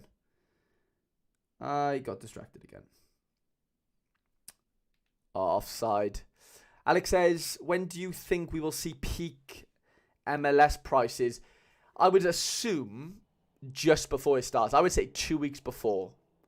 If the new cards aren't out. Obviously, the new cards coming out is going to affect supply. And obviously, prices will probably come down a little bit. But I think if the sweet spot between a month and 2 weeks to go, I would say. So let's say the season starts, isn't it, 28th of December? Let's say the 1st of Feb up until that start of the season. I would say that would be when things will start kicking on. But back to what Noxy said, his goal, he wants 10 to 15 players for the new European season. I would say your goal should be to go and get some rare MLS cards, to be honest, or rare summer cards, because, you've got a goalkeeper in there. I don't understand why you wouldn't. And I'm guessing Tim Millier is going to start, right? I think. I would be gearing towards that, mate, to be fair. I know you said you want to sell your limited cards, but, to sell your MLS cards. I would try and yield, personally, for the first few weeks in the MLS and see what you can do with a Cap 240 MLS team, I would say. And then if you're getting success, then start buying some European cards for the next season. Do you get what I'm saying? I would probably do that because you have the goalkeeper there already. I think it would be a waste not to do that. Hope that helps. Noxy, any questions, obviously just put them in the Discord after, and we'll sort of, get cracking at that. Right, Jordan's time to shine. He's looking to compete in 2nd Division Europe Limited on a weekly basis before moving up to rare, possibly middle of 2024. I also want to get more under 23 players. 2nd Division Europe right now, Cap 240 and all caps that will... all caps after that will be MLS in Feb, as I have a Montreal collection. Oh, love that, mate. Let's have a look at this Montreal collection. Ooh, 5% as well. Love that. I have a Montreal rare collection, to be fair. I think it's only 2%, but I love to see that, mate. You haven't got Big Wanyama. You got to get Big Wanyama in.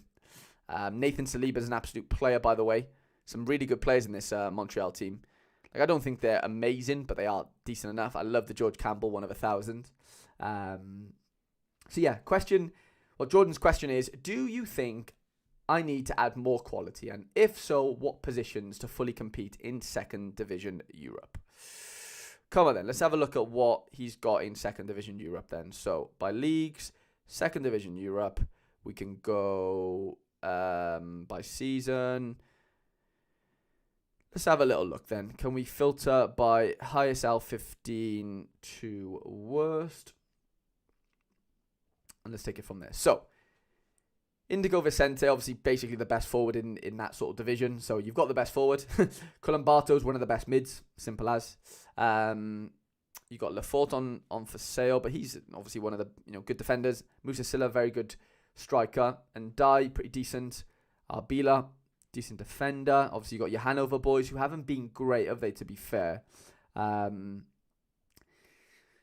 Seka obviously hasn't been great. I mean, obviously with the collections you have, you've got a lot of Hanover boys, a lot of Firth boys, and then you've got, quite a few second division Spain boys. I was going to have a little look at, like, who are the highest scorer. Like, I'm not a big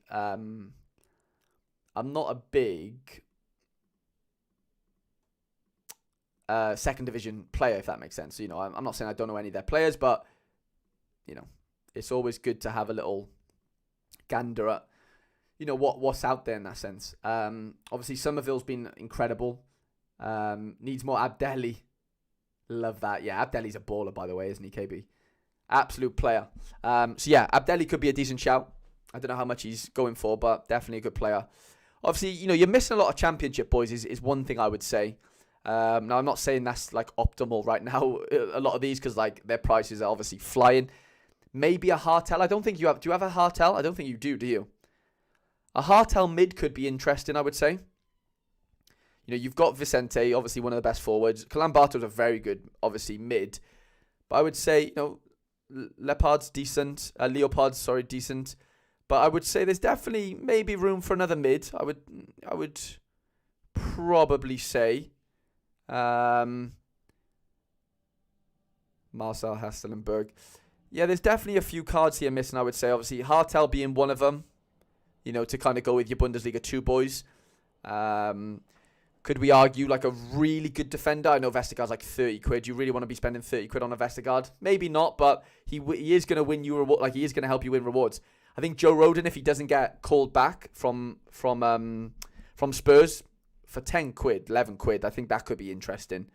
Obviously, you've got Colombato. But I would definitely say a Hartel could be, something you're going to need at the end of the day. Like, if other people have him, unfortunately, you're going to have to probably get stuck in as well. Lewis Holtby, by the way, what is going on with his L5? Surely a Lewis Holtby has to be on the cards, doesn't it? For 7 quid. Surely to God. Lewis Holtby, surely to God. Mikey said, took me a long time to get Hartel from my St. Pauli collection. Yeah, I mean, obviously, he's one of the most, probably the most expensive players, need to be fair. So, yeah, not easy to do, for sure. Drewsbury Hall, obviously, has been very good. Yeah, I'd say defenders is probably the interesting one. I mean, Cabal, Jesus, 11 quid. Surely you have to get a Cabal in. Again, obviously, another mid, but, do you spend 20 quid on a Hartel, or do you spend 10 quid on a Cabal, or 11 quid on a Cabal? Maybe the 11 quid on a Cabal. Defenders, I would say, is the interesting one. Maybe you need to improve on. Definitely a mid. I think you've got the best forward. I don't think you need to worry about that. I mean, Monfrey's by far the best defender, isn't he? By these calculations, at 15 quid as well. I know he's getting on a bit, but he could be, he could be an easy fix. Monfrey and maybe Hartel or Cabal, something like that. Jack says Oliver Abligard from Como has been smashing it. AA got him in limited and rare. Okay, we'll have a little look at him if he shows up. Obviously, I said Joe Rodon. I think he's interesting. Paul Jolly's a decent one, KB. Yeah, for sure. Paul Jolly. Barbet's obviously been historically pretty good, hasn't he? Ricardo Pereira could be interesting. There's obviously any of the Leicester boys have been ridiculous, haven't they? To be fair, Wesley Howitt's been very, very good. Another interesting one. There's Paul Jolly down there, 10 quid. You could probably get... Oh, there's Hastelenberg there. Yeah, that could be an interesting one. Laforte's obviously decent. I know you've got him already, to be fair. Pascal Struick's been, like, ridiculous, hasn't he? I don't know why. Why was he out the squad in these two, by the way, lads? But before that, he was on absolute flames. Let me know why he was out of the squad. But yeah, there's definitely room to improve. George, I would say, a midfielder or two and then maybe a defender or two could really help you. And then, at the same time, do you then look at goalkeepers? Really? Like, what is your goalkeepers looking like? You obviously got Daniel Martin, who's decent at Andorra, but not great. You could argue your goalkeeper's probably your weakest spot, to be completely honest, I would say. There's definitely merit in sort of getting in a new goalkeeper. 100%. 100%. So yeah, I would say I'd say definitely goalkeeper. I'd say one goalkeeper, one defender, maybe get a little defensive stack, and definitely one mid. I would say that's probably what you're missing right now, just off the surface of things for sure. So, yeah, I mean, I'm just looking at the goalkeeper. Obviously, you have Martin. He's one of the better goalkeepers for sure, but I would say there's probably room for maybe one more, I would say. This Tim Wayne has been pretty good for Hostel. 61 L5, not bad at all. You could maybe take a punt on Lessonaire. I know he's pretty expensive, but obviously Saint Etienne number 1, back from injury, could be interesting. So, yeah, I hope that helps, Jord. We are going to make a move on to Mark's Road to Glory Poor Man Edition, is the name of his gallery. So, Mark, it is your time now to shine. So, he's looking to play at rare level. Right now, he plays 240 and 220 rare. He currently has around 0.1 ETH to improve my rare players. So around 260 quid in cash going in. So need another goalkeeper and a good forward, as most of my rares are my Livingston collection. Oh, sorry lads, my light, or one of my lights just fell. But yeah, he is looking to add another goalkeeper and a good forward, as most of my rares are Livingston collection. Any advice or feedback would be greatly appreciated. So let's have a little look at what we can do there. Sorry, I'm just replying to a Discord message.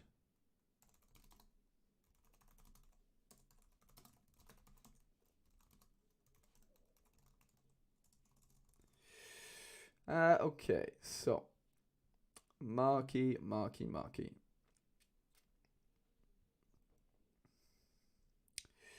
So you've got 0.1 ETH basically to spare. Oh, wait. So you've already got 0.1 ETH. Sorry, I'm reading this wrong. He's already got 0.1 ETH basically. And he's got £260 cash going in as well. So in need of another goalkeeper and a good forward, as most of my rares. Okay. So you basically got 0.1 ETH and 260 quid. It's kind of how that looks. Jack says he got a Brad Collins for sale. Thank God I didn't choose all black as you recommended. Lunin clean sheet, all black. All black on 13 points. Only having a laugh, mate. I didn't really know the Real Madrid situation as far as like who was going to start. I know it kind of came out that like Lunin looks like he's number 1 now, to be fair. So yeah, I can't remember. I think that might have happened before the deadline, to be fair. So yeah, I mean, yeah, fair play for you to going for Lunin. I mean, I don't know why I would have picked all black over Lunin, but I clearly did for some reason. But I think I might have been a bit scared on like, is Lunin going to play, if that makes sense. So if I knew he was going to play, then yeah, it would have been a Lunin all day, wouldn't it? But I know you're just having a laugh. But yeah, as far as your gallery, Mark. So obviously got the Livingston collection, which is what have you got on that? You got 3% bonus, which is really interesting. I think that is a very good way to go about, hitting thresholds and stuff. The more sort of XP your players have is obviously great. Now, Livingston aren't a great team at the end of the day, so there is a need for a bit of quality in here. Simple as. I'm not saying you just have Livingston players, but that is obviously the majority of them. So yeah, a good forward then. I think we did give you some interesting forward shouts not long ago. I'm going to go by L15. We're just going to bring it to like 50 because we don't want it too high. And we'll sort by L15 average. And we're going to want, what do we want? We want rare cards. And we're just going to have a little look at what rare forwards could potentially fit into his gallery. Obviously got 0.1 ETH, which is obviously more than enough to try and get a decent forward in, I assume, especially for capped. So yeah, let's have a little look. You know what I might do? I might filter by league and just do Challenger for now, just because the majority of his cards are Challenger, and I think it just kind of makes a little bit more sense. They're obviously going to be cheaper than Champ cards. So let's have a little look at what we can do here then.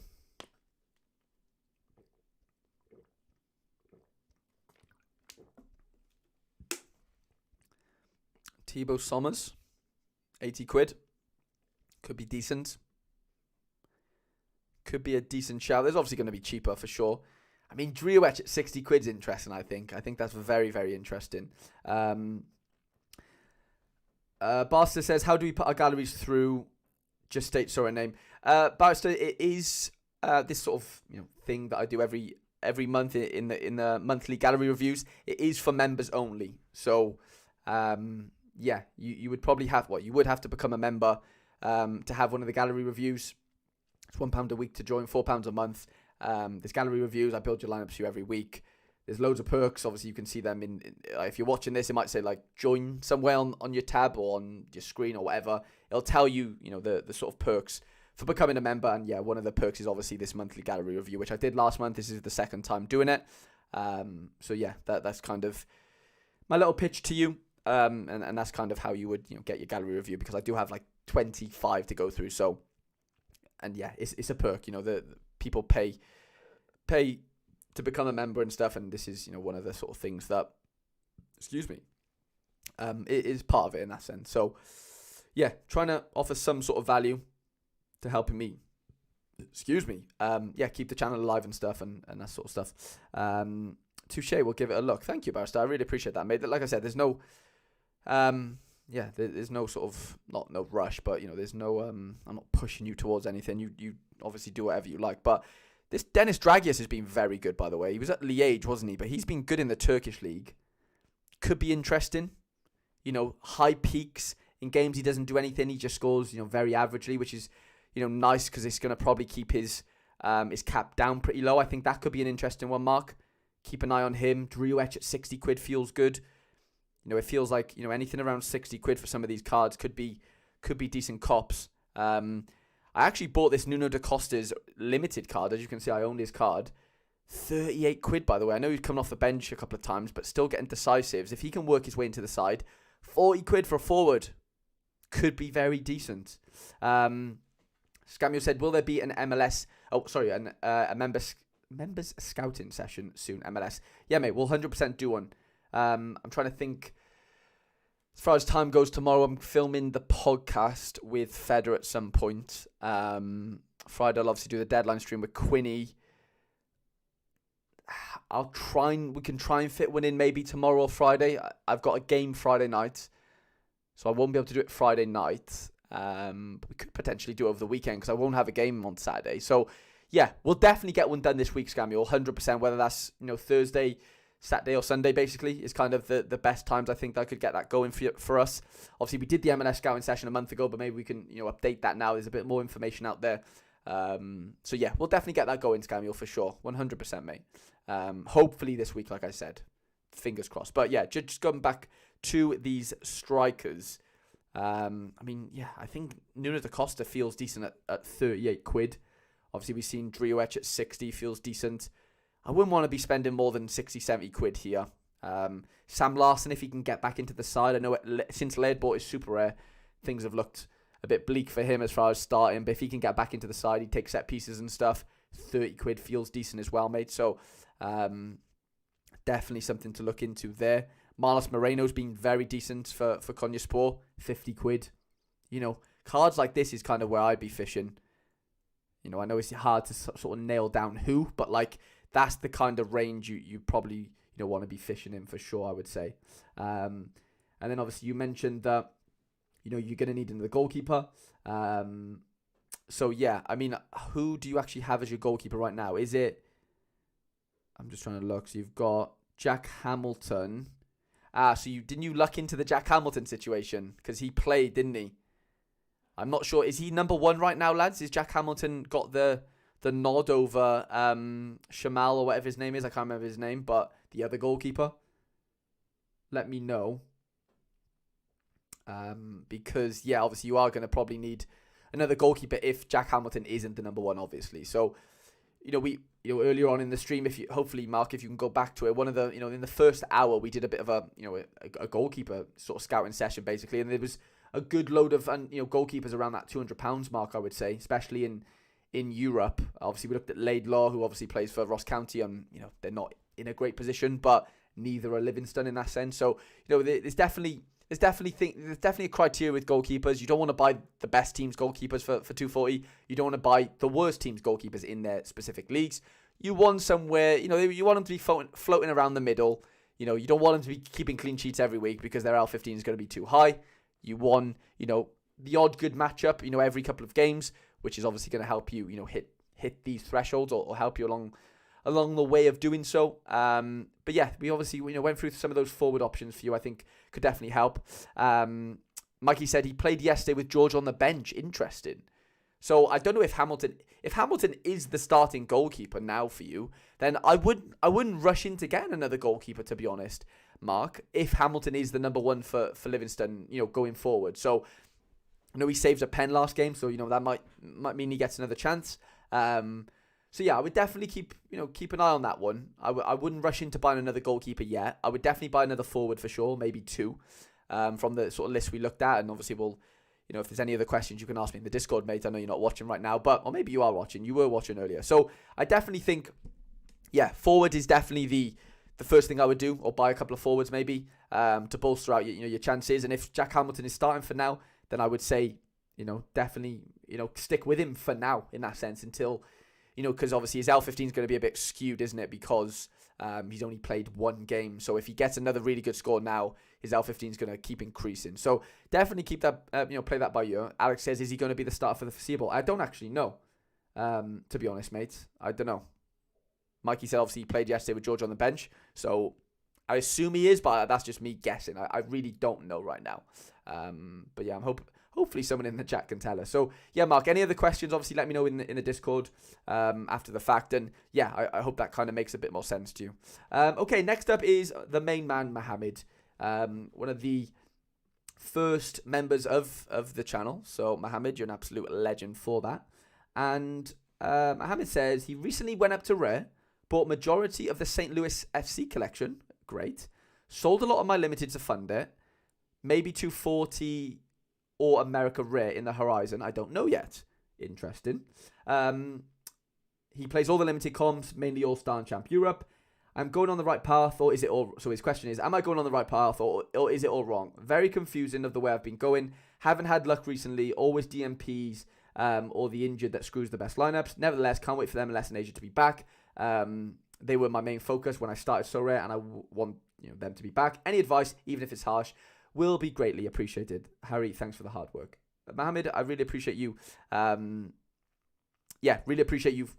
Sort of give me the questions. They're really thought-provoking there, mate. And, yeah, interesting stuff. Like, I know you've got some really good collections in that sense. Like, I know you've got some really, really good cards at limited level. And a lot of the time, mate, it does unfortunately come down to... It doesn't really come down to what cards you've got. It comes down to, what 5 you've used. And that's the, state the obvious, Harry. Yeah, but, we've seen it before, didn't we? Remember that time when you used or we didn't use the Rodrigo, if that makes sense? And it's just it's so... There's so many fine margins in this game. It's playing one card over the other or captaining the wrong card over the other.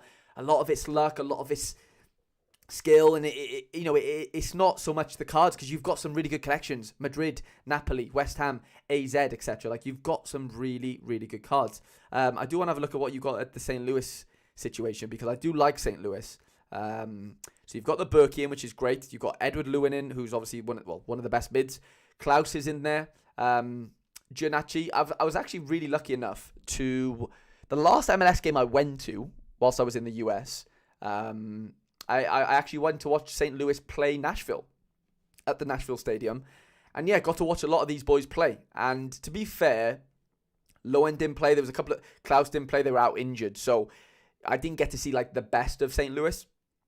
But I love some of the things they've got going on as far as, goalkeeper-wise. They've got an exceptional goalkeeper, massive European pedigree. Klaus, Lowen. Like, there's some really good cards here for sure.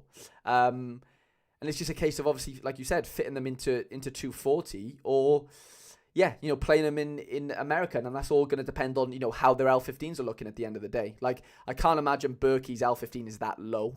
I don't know what it is, but I can't imagine it's low, to be honest. So, yeah, it's going to be a case of, just seeing, what makes sense for that game week. If St. Louis have a really good matchup, at home, the first game of the season, then it might make sense to go all out in Champ America Rare or even All-Star Rare if you think they can really, hit 400 points, and more. Or if you think, they might have a tough matchup away to whoever, then you might, be more conservative and you pop that into 240 and you grind your threshold like that. That would be kind of my kind of stance on that.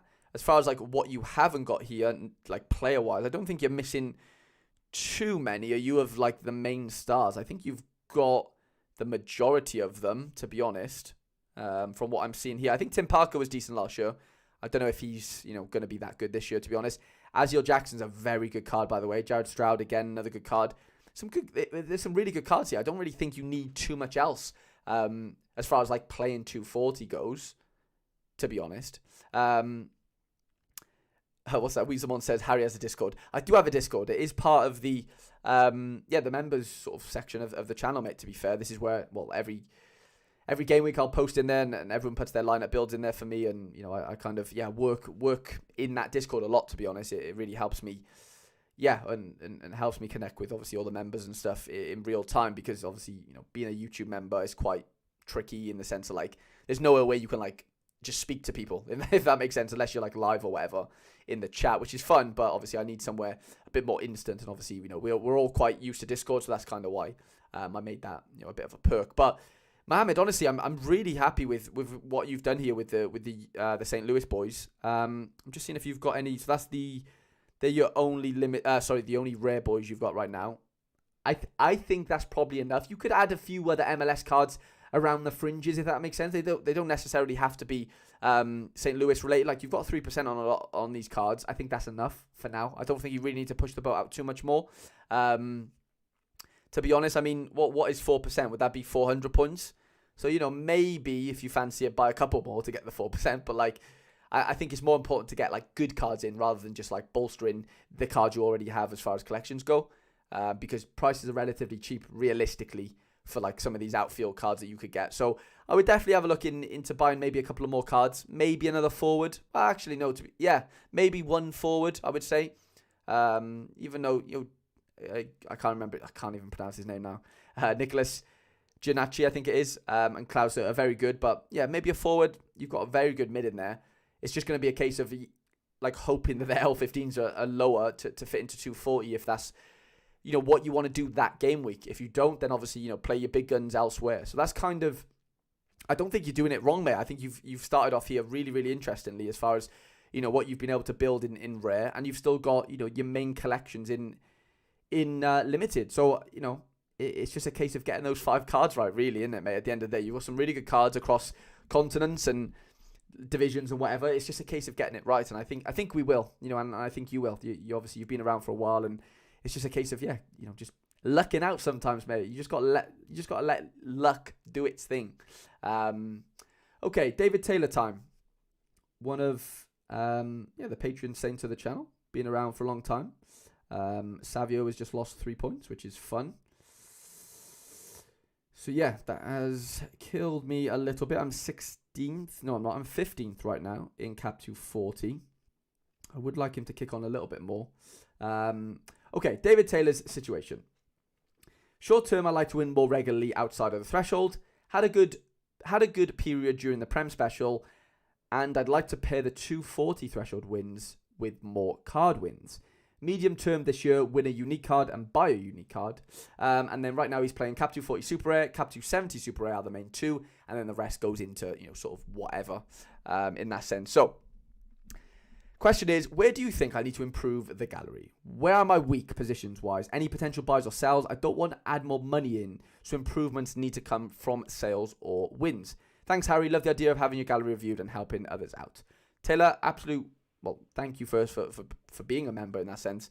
And it's always, I love, sort of building, your sort of gallery out in that sense every week, because there's some really interesting cards in here. And I just like what you've done. Obviously, you've come back and gone sort of deep into, to super rare, and it's worked out for you, mate, to be honest, hasn't it? If we're being like brutally honest, you've done really, really well, especially in the Prem Winter Special. You've done really, really well there. But as far as player wise, like when I'm looking, down this list here, like I don't want to use the word elite, but let's just say like cards that stick out to me. I see a Jared Bowen, definitely sticks out to me. A Lewis Dunk when he's fit, 100% sticks out to me as far as cards that can go out and win divisions and place highly in a 270 or place highly in an all-star super rare. Like, these are the cards, you were kind of talking about here, given the right matchup, of course. So as far as like where we're weak, I'll try and work my way down there. I can't believe you bought Rodon for 160 quid, by the way. That is like an absolute steal. So far, I love Bowen, obviously love Dunk, love a Rodon, another defender. Obviously, Solanke's been great. Like, we can't really knock him in that sense. He's definitely a card that's, come up trumps for you big time, hasn't he? How is Veritout playing? Okay. Definitely a good card on this day. We can't really, sort of knock that at all. I know I saw you won that Peter Musa not too long ago, which was fun. I mean, okay. I think you had a Wallace. Is it Wallison, the Circle Bruges keeper at one point? I don't know where he's gone. Mohammed said, thanks, mate. Greatly appreciate your assurance, and it really lifts me to keep going. Mate, no worries at all. Honestly, you're a pleasure to sort of work with in that sense, and I love building your lineups and stuff. I think we have a good relationship when it comes to lineup building, and yeah, just an absolute pleasure, mate, to kind of call you a friend, internet friend, and hopefully one day make that maybe an in real life friend, or definitely an in real life friend. So, am I saying, like, one thing I'm going to say here from the offset? Would it be fair to say that, like, I'm not really seeing like a really good goalkeeper, if I'm being honest? Like, if we want to go out and win cards, as far as like really good cards, you said you want to win a unique or whatever, which I think, you have probably the outfielders on the given day to go and do so. Like, I do feel like, I'm not saying you're weak at goalkeeper, but like, I look at the goalkeepers and I go, who is going to get me a clean sheet here, if we're being honest? Bolat, maybe, but like, doesn't play on the best of teams. I'm not saying he can't go out and score very well. He clearly has. In the right matchup, yeah, Wesley can obviously do a bit of damage, but like, I don't know. I just don't see, like, I know buying goal you want to be going to do, because you already have enough of them. You just don't really have like somebody that I'm like, wow, like, I really think he's like an elite goalkeeper. And I'm not saying you need somebody like elite, but you definitely need somebody if you are looking to go compete in All-Star Super Rare and compete in 270. And when I mean compete, I mean like, you're looking for that top 5, or even top 3 on a given matchup. I'm not saying you don't have the keepers, but I would love to see another like really interesting keeper, to be honest. So does that mean go out and sell one? Maybe. Does that mean go out and sell a couple of, outfielders to kind of bring all that together? I think the winter break is 2 months, by the way, Al. So, yeah. Oh, my mic disconnected, did it? Is it back? Is my mic back? Am I back? I should be back. Sorry if I'm not, but Mike's quit. I should be back now, Mike. Is it back? Let me know. But yeah, if you didn't hear any of that, basically what I was getting at was I think we're missing like a semi-elite goalkeeper here from what I'm just sort of scrolling through. I know you had Wilson, but I'm guessing you've got rid of him because I'm not seeing him here, to be honest. So I definitely think we're missing. It's not working again.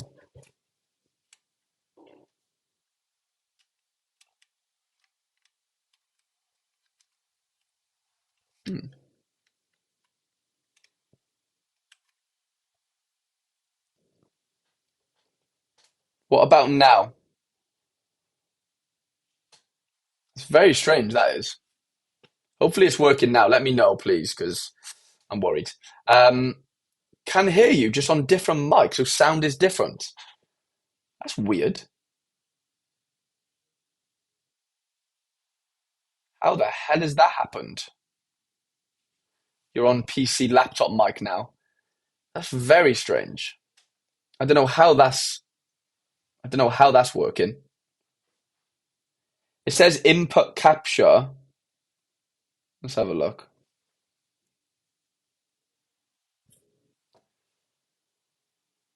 It's very strange. Let me get rid of this.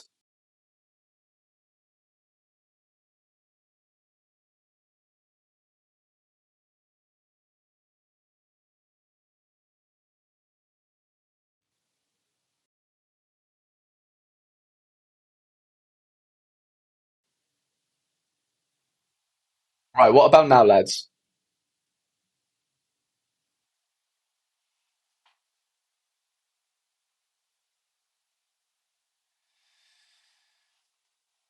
Let me know if it's working now. Sorry about the kerfuffle.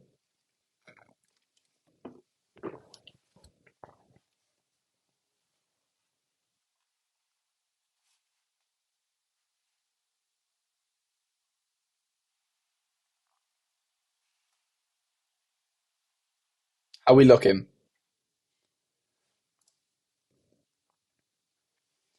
Sorry, Capital. Hey, man, would be great to get you on the all round Sorare podcast. Drop me a DM if so. Can't DM you. Oh, I don't know why you can't DM me. Um, Still not on your mic. What is going on?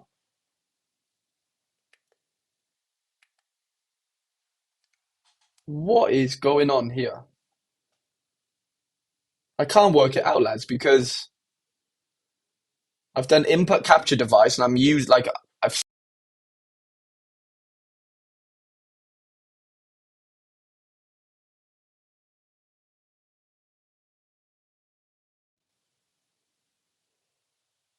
Ah, right, okay. Right, what about now?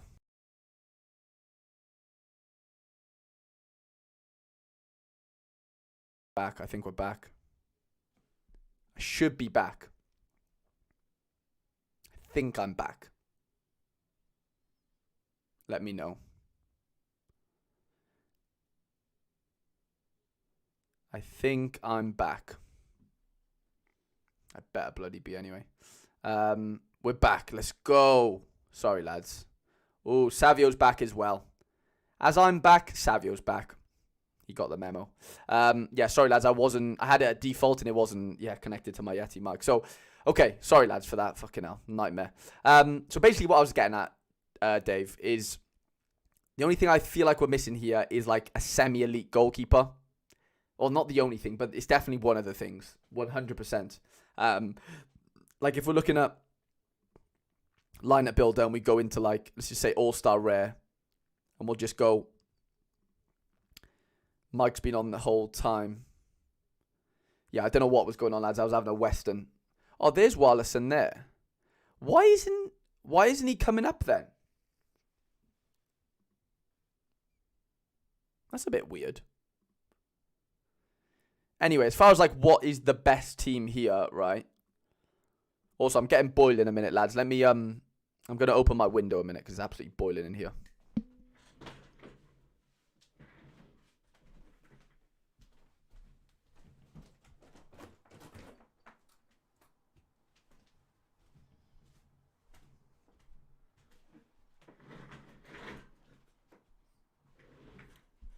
Probably shouldn't have my dressing gown on, really, should I, to be fair, but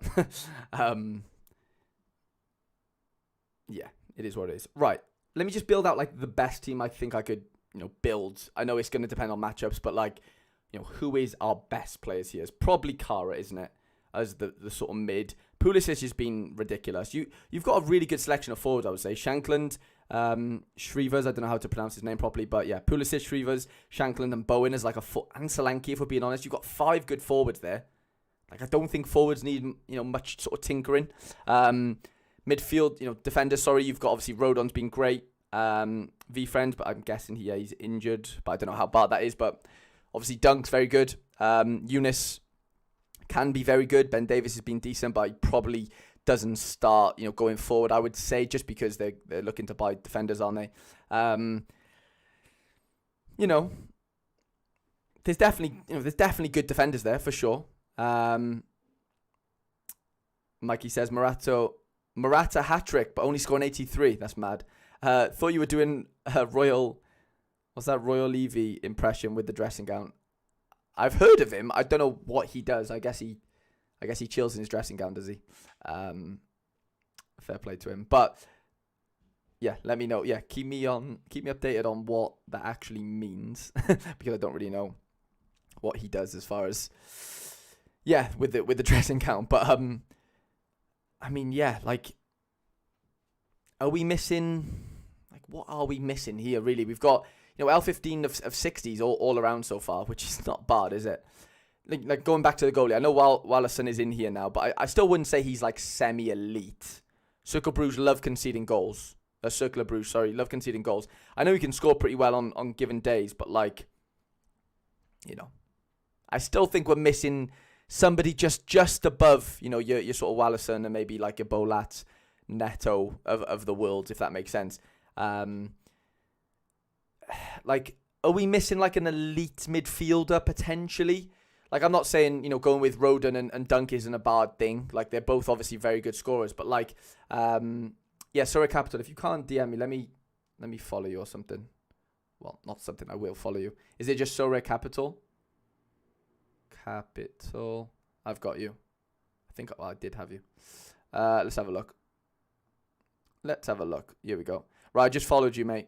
So, yeah, should be able to DM me now. And, yeah, let's get it cracking. Let's get a little podcast going. Like, look, that front four, that four there isn't bad at all. But, like, you know, in that extra position, ideally, you want, like, an absolute smasher, right? Like, somebody that's, like, can hit 80 to 100. I'm not saying Rodon can't do that. But, like, he can do it. I'm not saying he can't. He clearly can. But, I don't know. Like, double defense, is it optimal? Like, if you're really looking to hit, like, a smasher score. Like, you look at Dung's scores, they're good. But, like, they're not... They are very good. But let's just say Rodon's probably the better card here. That then, like, you know, am I that confident going in with, like, a Dunk as my extra position, really, if I'm wanting to win, like, a massive card? You got to remember, teams are, like, people are going to have a unique in here, by the way. No worries at all, sorry, Capital. So, like... You know, is a Lewis Dunk Super Rare going to really compete with, you know, a smasher unique in here? No, it's just not, is it? You know, on his day, you know, a Rakitic could definitely compete. So could a Shankland. And, you know, I'm not saying you don't have cards that could go compete. Jared Bowen, obviously. Like, there's good cards here that can get peaks. But, like, you know, and I'm not then saying you should go out and buy a unique. But right now, anyway. But definitely consider, like, you know, a smasher midfield, I would say. Because I'm not saying Kara's bad, but, like... I'm losing my voice, by the way, lads. Sorry. Like, Kara's obviously a very good card, but, like, there's definitely reasoning to get maybe sort of a smasher mid in here, I would say. Like, a very good midfielder. So, yeah. And then, like I said, the goalkeeper situation. I do think there's definitely something to look into there. I know it's never fun buying goalkeepers. You know, Verital's a good midfielder. I'm not saying you don't have good midfielders, but, like, somebody just, like, really elite. Like a James Maddison super. Or someone, like, really decent, you know. So, yeah, that would be, you know, kind of what I would get at there, Dave. And, yeah, you said obviously where I'm weak. I think I kind of addressed that in sort of my way. Obviously, he doesn't want to add any money in, which is fine. And then, obviously, just wants to, improve from sales and wins, which I think you've got definitely enough cards to be winning, you know, thresholds and stuff at super rare level. So it's just a case of like, do you really need 4 goalkeepers? Really? I would argue maybe you probably don't. I would say maybe 3 and go like 240. I know you're playing the Prem Winter right now, but like 240, you know, all-star super rare, like really strong, then 240 and then maybe like a 270 or whatever. So yeah, that would, you know, I prefer you to have like 2 really good teams than like 3 okay teams is kind of what I'm getting at there. Right. Jack is up next. 1 Jaquil. So, goal is to start winning thresholds in 240 rare, win cap 240 limited weekly, like win the cap weekly, and compete in other limited competitions to build my gallery of first owner cards. He currently enters 240 rare and limited, then fill out limited competitions with whoever I have available. And then, do I have any recommendations on low cap, cheap rare cards that I can play? I feel like I'm often over the cap with the cards I have. I find the threshold not being fun, but having better ROI. So I have bought limited stacks to have fun and follow certain teams in that sense. Completely understand the sort of fun element of all the, you know, the not fun or not having fun element of playing the threshold, because it ain't that fun, is it? Like I've mentioned that early in the stream. It's not that fun.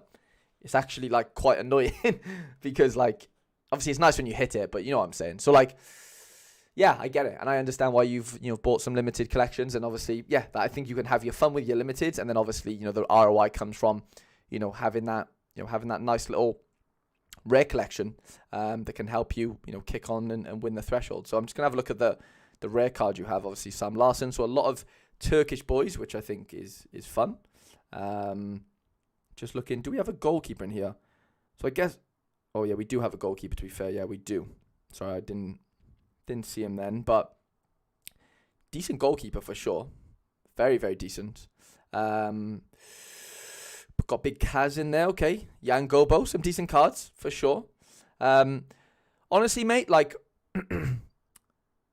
my situation, like, I don't just have off the top of my head, I'm not saying I couldn't go out and find these, but as far as like low cap cheap cards, I think one, I would say if you have a Sorare Data membership, which I assume you do, well, I am going to assume you do, I think it's a case of like, let's just try and build your lineup for this weekend, right? Just for now.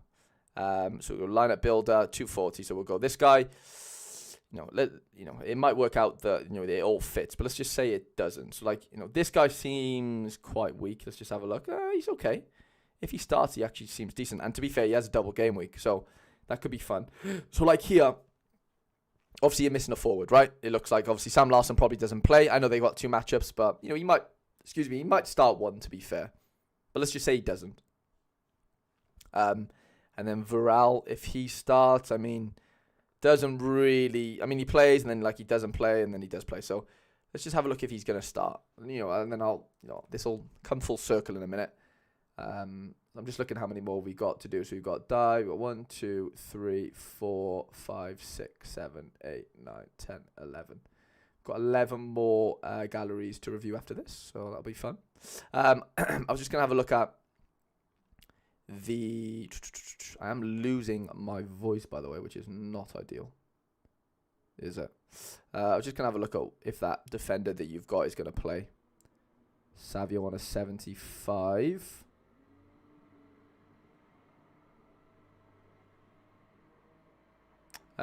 Okay, so he's at 60% to be fair. So let's just assume he plays as the extra. So that leaves you with 48 points. Now I know Larsson fits that perfectly, to be fair. But let's just assume he doesn't start because he's not down to start. To be fair, okay, that percentage earlier was a bit less actually, so it was less than 45. So like this week, you could argue you're actually okay, I would say. But like let's just say Sam didn't start.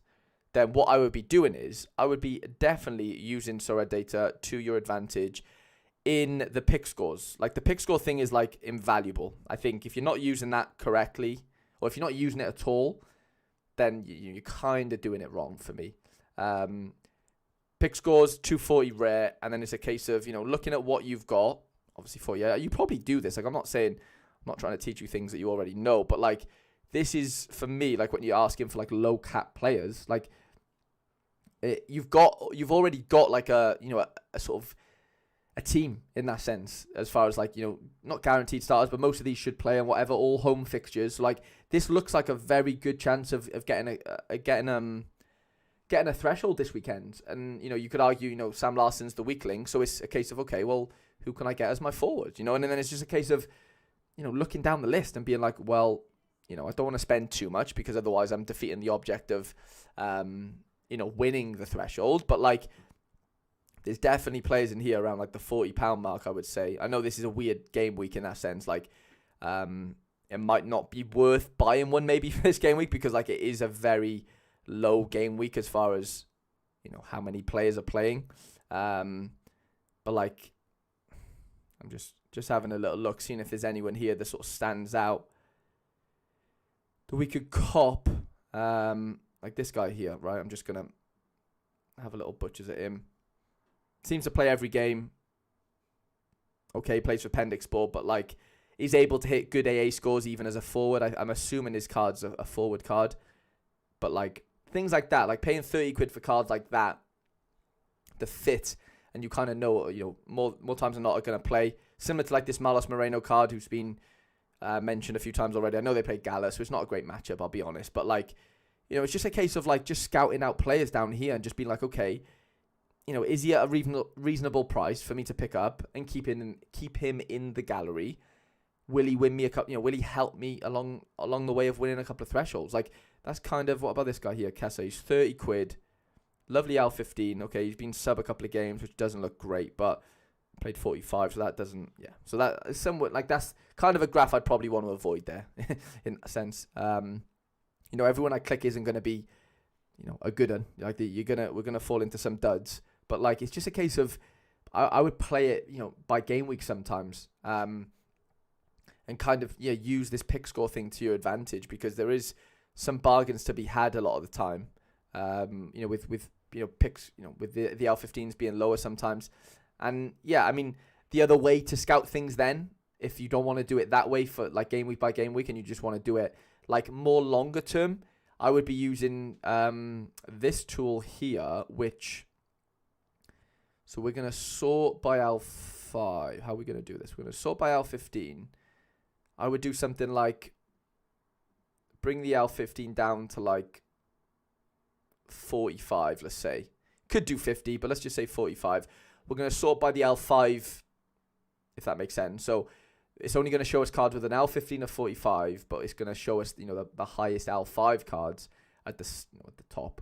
And then we're going to go to here, filter by floor price, and let's just put like 60 quid in pounds. And then I would be looking at something like this, in the sense of, what cards here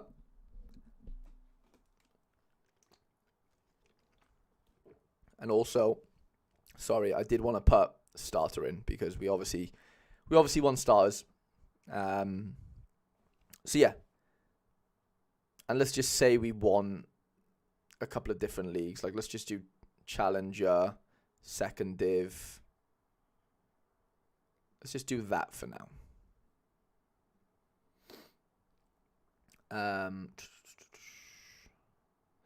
So he feels like he's over the cap with the cards I have. I find the threshold not being fun. Yeah, I completely get that. So I was just reiterating what he kind of said. But yeah, this would kind of be the search I would be looking for. It's going to come up with a few duds. Like, it's not always beautiful to kind of look at them and straightforward. You're going to have to go into these cards and have a look at, what they're kind of doing in that sense. But like, I know Nasser Chadley goes missing a few times, but like £10 for Nasser Chadley sometimes, like, capable of massive scores. Simple as that. It's kind of just a case of this little situation here, right? This guy's L5 is 57, L15 are 42. Like, you could argue he's hot right now. He's a lot of decisives, but that's, before that, he wasn't in the team, and that's going to drag his L15 down. So, like, I don't know too much about this card, but, like, looking at what I'm seeing right here, 3 home games in the next 5 games. He's 20 quid. His L15 is 42, L5 are 57. That's like, without knowing the player, that's kind of the perfect numbers I'm looking for there, to be honest, and price. Do you get what I'm saying?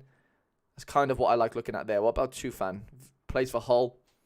Obviously, if he gets a decisive for you, you're looking at like dark green scores here, which is can be very, very valuable. Obviously, Hull aren't great, but like 20 odd quid for a card, L15 to 44. Has obviously outscored that in his last L5. So, that is the search for me, if that makes sense. Hope that does. So yeah, Jack, any more questions? Let me know in the Discord when you're ready. Obviously after the fact, but we're going to move on to Dai's Gallery. I don't think Dai can make it tonight, which is fine. But his aim is to build his rare gallery out. He plays 240 and 220 in rare. Then he plays a lot of the divisions in limited. He is debating depositing 200 to 250 quid to boost into his rare gallery. Where do you think my gallery could do with the short-term boost in terms of depth? And should I look to add 1 or 2 cards for the immediate short-term utility to help in cap 240, or build funds through threshold, or look to Asian America whilst prices are relatively low? Interesting. Okay, let's look at the rare cards then. So we go rare cards. Come on then, let's have a look at what we got here then. So Brandon Bai, Jackson Irvine. I think he's gone to, wouldn't he have gone to Asian Games? Or am I just being stupid? I swear Australia in the Asian Games aren't. Like, I know Australia aren't in Asia, but like, or isn't in Asia, but aren't they competing in it, or am I just being stupid? Let me know in the comments. But anyway, Monchu, decent card, as we know. Callum Slattery, Nico, Isaac Davis. Obviously, David Marshall is our keeper. Graham Shinney, Willian, who's been obviously not playing too much. Dan Byrne, another Nico, Danny Ward, Mepham, Harry Wilson, Ben Davis, Kiefer Moore. Okay. So let's go. The first thing I would say to you, and we've obviously spoke about it, isn't it, David, is obviously trying to get rid of the David Marshall in that sense, because his L15 is probably too high for caps. I think that would be your main thing to do, if that makes sense.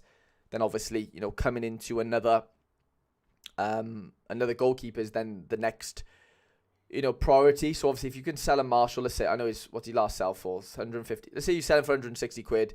You said you could put in 250. So, with that, then you've got, let's say, £400 of a bit of a war chest. You could then go out and buy a £200 keeper that's a bit younger than Marshall, less L15. Let's just say we did have a look at the goalkeepers earlier on in the in the stream. It was in the first hour, I think. So, let's say you get a £200 goalkeeper, or hear me out.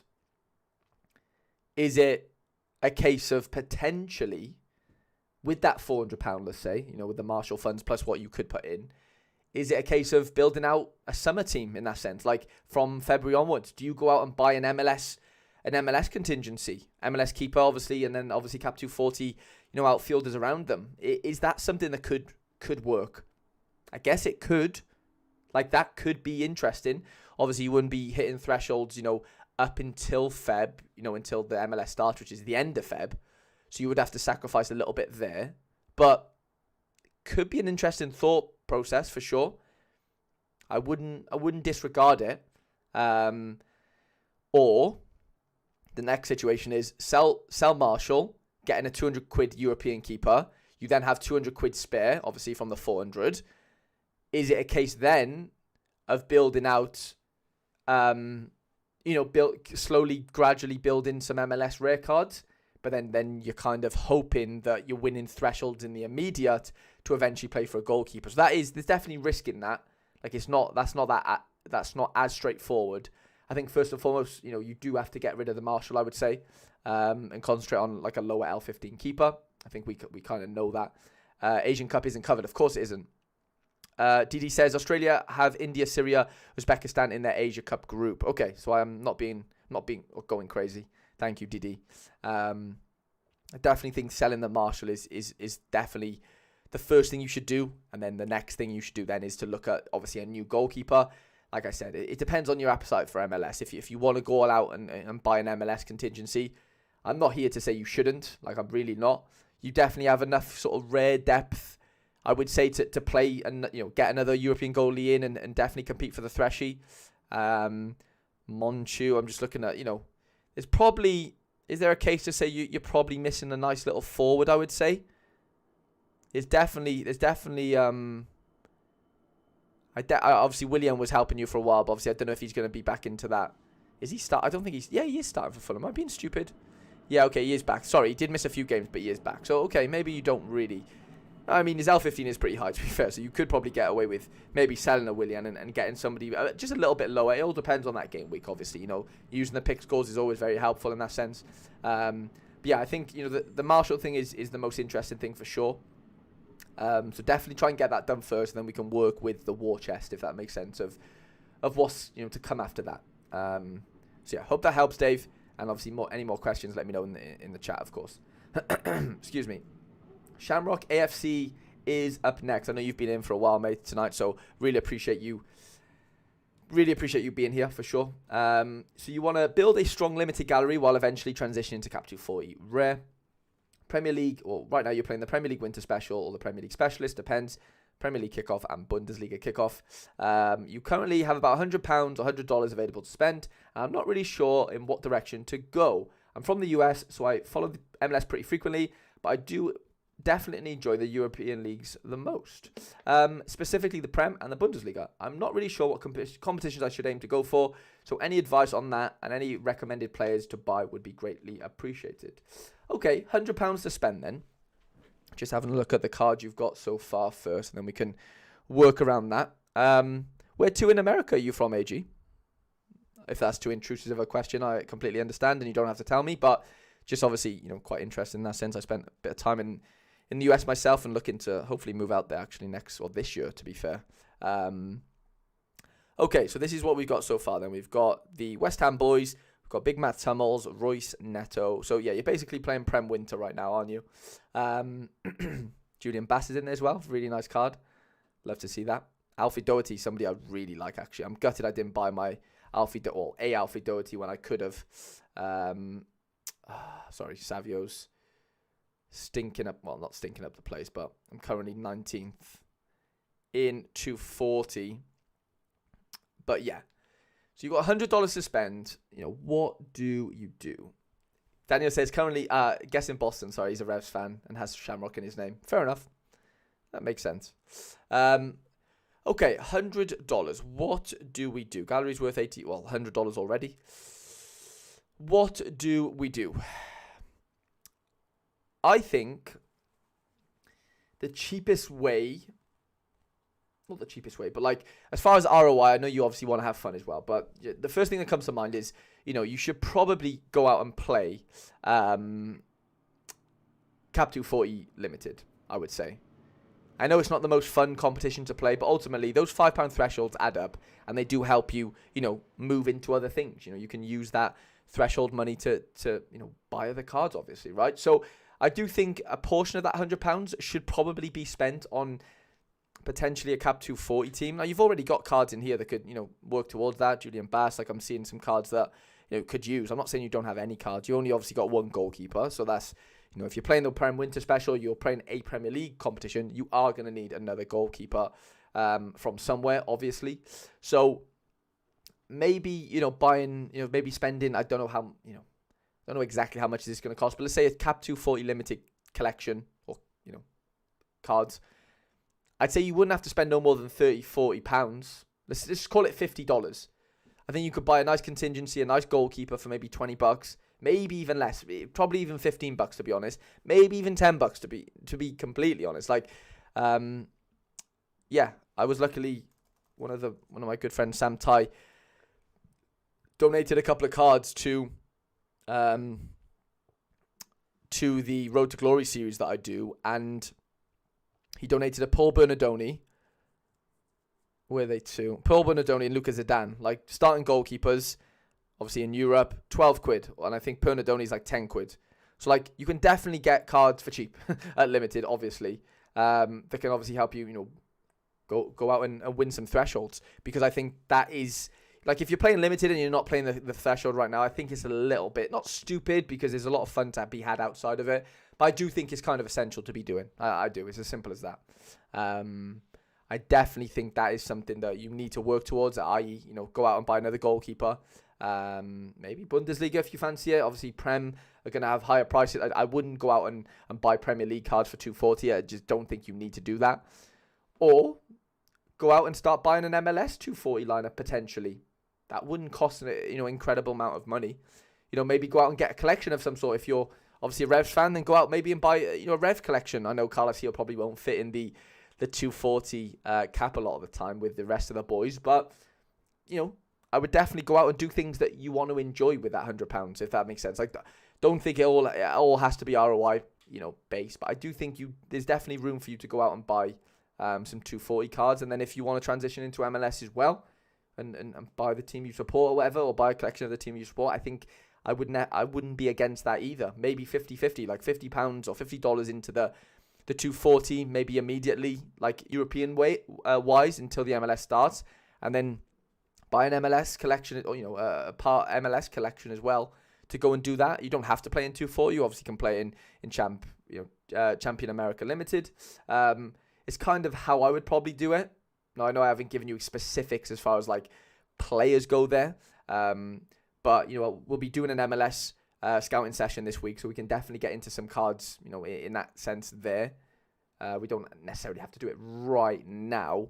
But like I said, there's obviously goalies you can go out and get in the European leagues for £10. You just can. The way I'd be scouting that is obviously I'd go into the player finder. I'd go goalkeeper, I'm assuming you have a Sorare Data membership. If you don't, this game is pretty hard to play without it, lads. It's just as simple as that. And then I would just do something like filter by league. Let's just say Challenger and Second Div, because they're probably going to be cheaper than Champion. We can have any age. We can have scores. What should we do? We'll do L15. Let's just say less than like 50 odd. Just for now, just so we can see some decent cards. Dave said, jumped on us as I saw you alive and timed it just as you were about to start my review. Good going, that is, Dave. We'll go back and watch the goalkeeper chat from earlier in the stream. Appreciate your help. No worries at all, Dave. Like I said, if there's anything more you want to ask me, obviously just let me know in the Discord and we can cover that definitely tomorrow. But yeah, as far as like goalkeepers go, like, I need to do one more thing actually. I forgot, is price. Let's go dollars. Let's just see what we can get for $15. Because the outfielders are cheap. Like, you don't have to worry too much about the outfielders, I would say. AG plays. It's more the goalkeeper, obviously. In any scarcity is the barrier. But just looking quickly at this, I know we've said Laidlaw might get relegated, but like, $10 for a starting goalkeeper that has like 17 games left. Like, if you can't make the threshold back in that like scenario, if that makes, or you can't yield back the amount that you spent on him, i.e., what's that, 2 thresholds. I'm not saying something wrong, because this game's not easy, but like, you've got enough of a chance, I would say, to kind of go and do that if obviously everything falls into place. I'm not saying it's easy, but you get my point, lads. You can see Bolat's £8. $8, sorry. Like, there's cards here, there's goalkeepers here that you could easily get. I'd say you could do a Cap 240 limited team here, lads, for like $25, which is absolutely mental. I think you could get 5 cards for that easily. If the goalie's costing you $10, $15 for the rest of them, maybe $20, so $30 all in. Then you've got $70 then to play with, maybe for an MLS team. Go out and buy some of your favorite cards, your Carlos Heals, whatever it is. I don't know how much Carlos Heel is right now, to be honest, but hopefully he's less than like 20 quid. What is he? He's 40 quid, to be fair. Okay, it's a little bit pricey. To be fair. Maybe avoid him. But like, Majek's been solid for Alex. Yeah, obviously Lavoro Majek in the Croatian league. KB says, do we think $400 is enough to buy a rare MLS 240 team? Going off the prices we saw earlier, KB, like, you could obviously get, the lower end goalkeepers for maybe $250, I would say. Maybe. But like, the most of them were like 350s, weren't they, to be honest? Like, or maybe 300. So I'm not saying you can't do it, but I think it's a stretch. I think you'd have to go $500 to be safe, KB. That's just me spitballing. You probably can do it for 400, but I do think you'd be on like a relatively, tight-ish budget. Savio got subbed off. So my current position is 20th. I'm projected 39th, to be fair, which is a tier 3 from 240, which is decent. I did not expect to be scoring that well in that competition. Just gutted that I played Rodrigo over Savio in under 23 Rare Plus, but it is what it is. We'll take it. What can you do? Okay, so AG, if that makes sense to you, I hope it does. Obviously, any more questions, let me know. But that would be my sort of advice to you. And obviously, we'll be doing these monthly. You can message me whenever you need, obviously, in the Discord and stuff. And I'll try and get back to you with, obviously, a substantial answer, if that makes sense, in due course. Okay, Scamu123. Using my reward from semi-pro or 240 to try and build a second limited lineup or play 220 or 270. 240 limited and all-star, and semi-pro, excluding Serie A, if I don't use my players, blah, blah, blah. Okay. In order to play semi-pro, the 10-card rule exists, which reduces the depth of players I can have in 240. I now have 4 semi-pro players, which leaves me with 6 240 players. I can get... Do you think I should reduce the amount of players I have for semi-pro down to 2 to 3 and get an extra player for 240 as utility? Keep in mind, I sometimes use my semi-pro players to play in 240, as it is my priority lineup if that caps allows. If you strongly suggest any players, please share. Help is much appreciated, Harry. Thanks for looking into my gallery and the hard work you put in weekly. Appreciate the kind words, Scamu. Sorry. But yeah, it is a tricky one, isn't it, with the 5 card or the 10 card rule or whatever. I always say, at the end of the day, if the 240 threshold is your priority, you should be doing whatever you can to hit that threshold. And if that means less semi-pro teams, mate, then unfortunately it just has to mean less semi-pro teams. That is how you've got to play it, I think. I think there's no other way to do it. If the 240 is the bread and butter for you, which it seems like it is, I think you need to give yourself the best chance possible of hitting the threshold, and that is by having the most depth possible. For 240, and unfortunately the semi-pro, as much as it is fun to have more like lineups, I get that, I completely get that.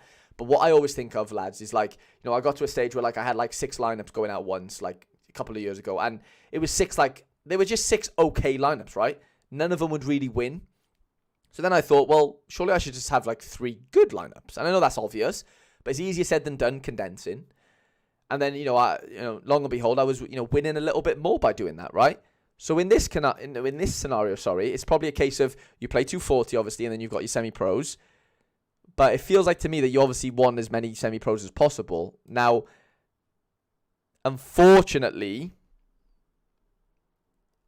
Scamio says, I've got some ETH remaining, I don't spend anything on the game. Yeah, I remember you saying, Scamio, you've obviously done a great job of being able to, grind things out for nothing. For 2 players for 240. You got money to buy 2 players for 240, sorry.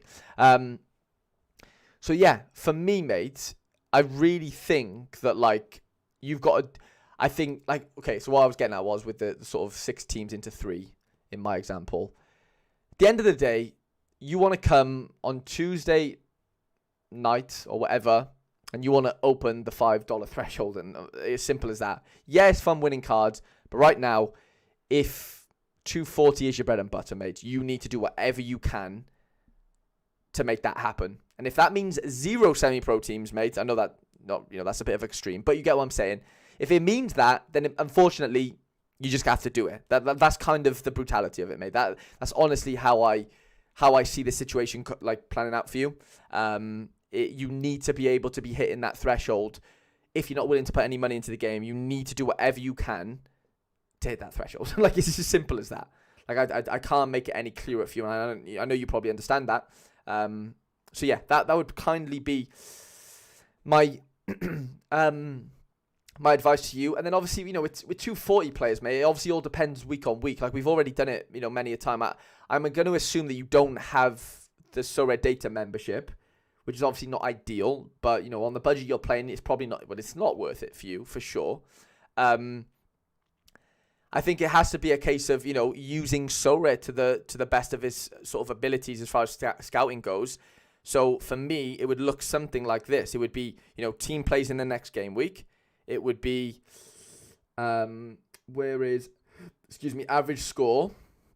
I'd bring that right down. Obviously, it depends on what position you need, but let's just say for argument's sake, you need a forward. I know I need to be in manager sales. Excuse me, I've got hiccups now. That's just not ideal.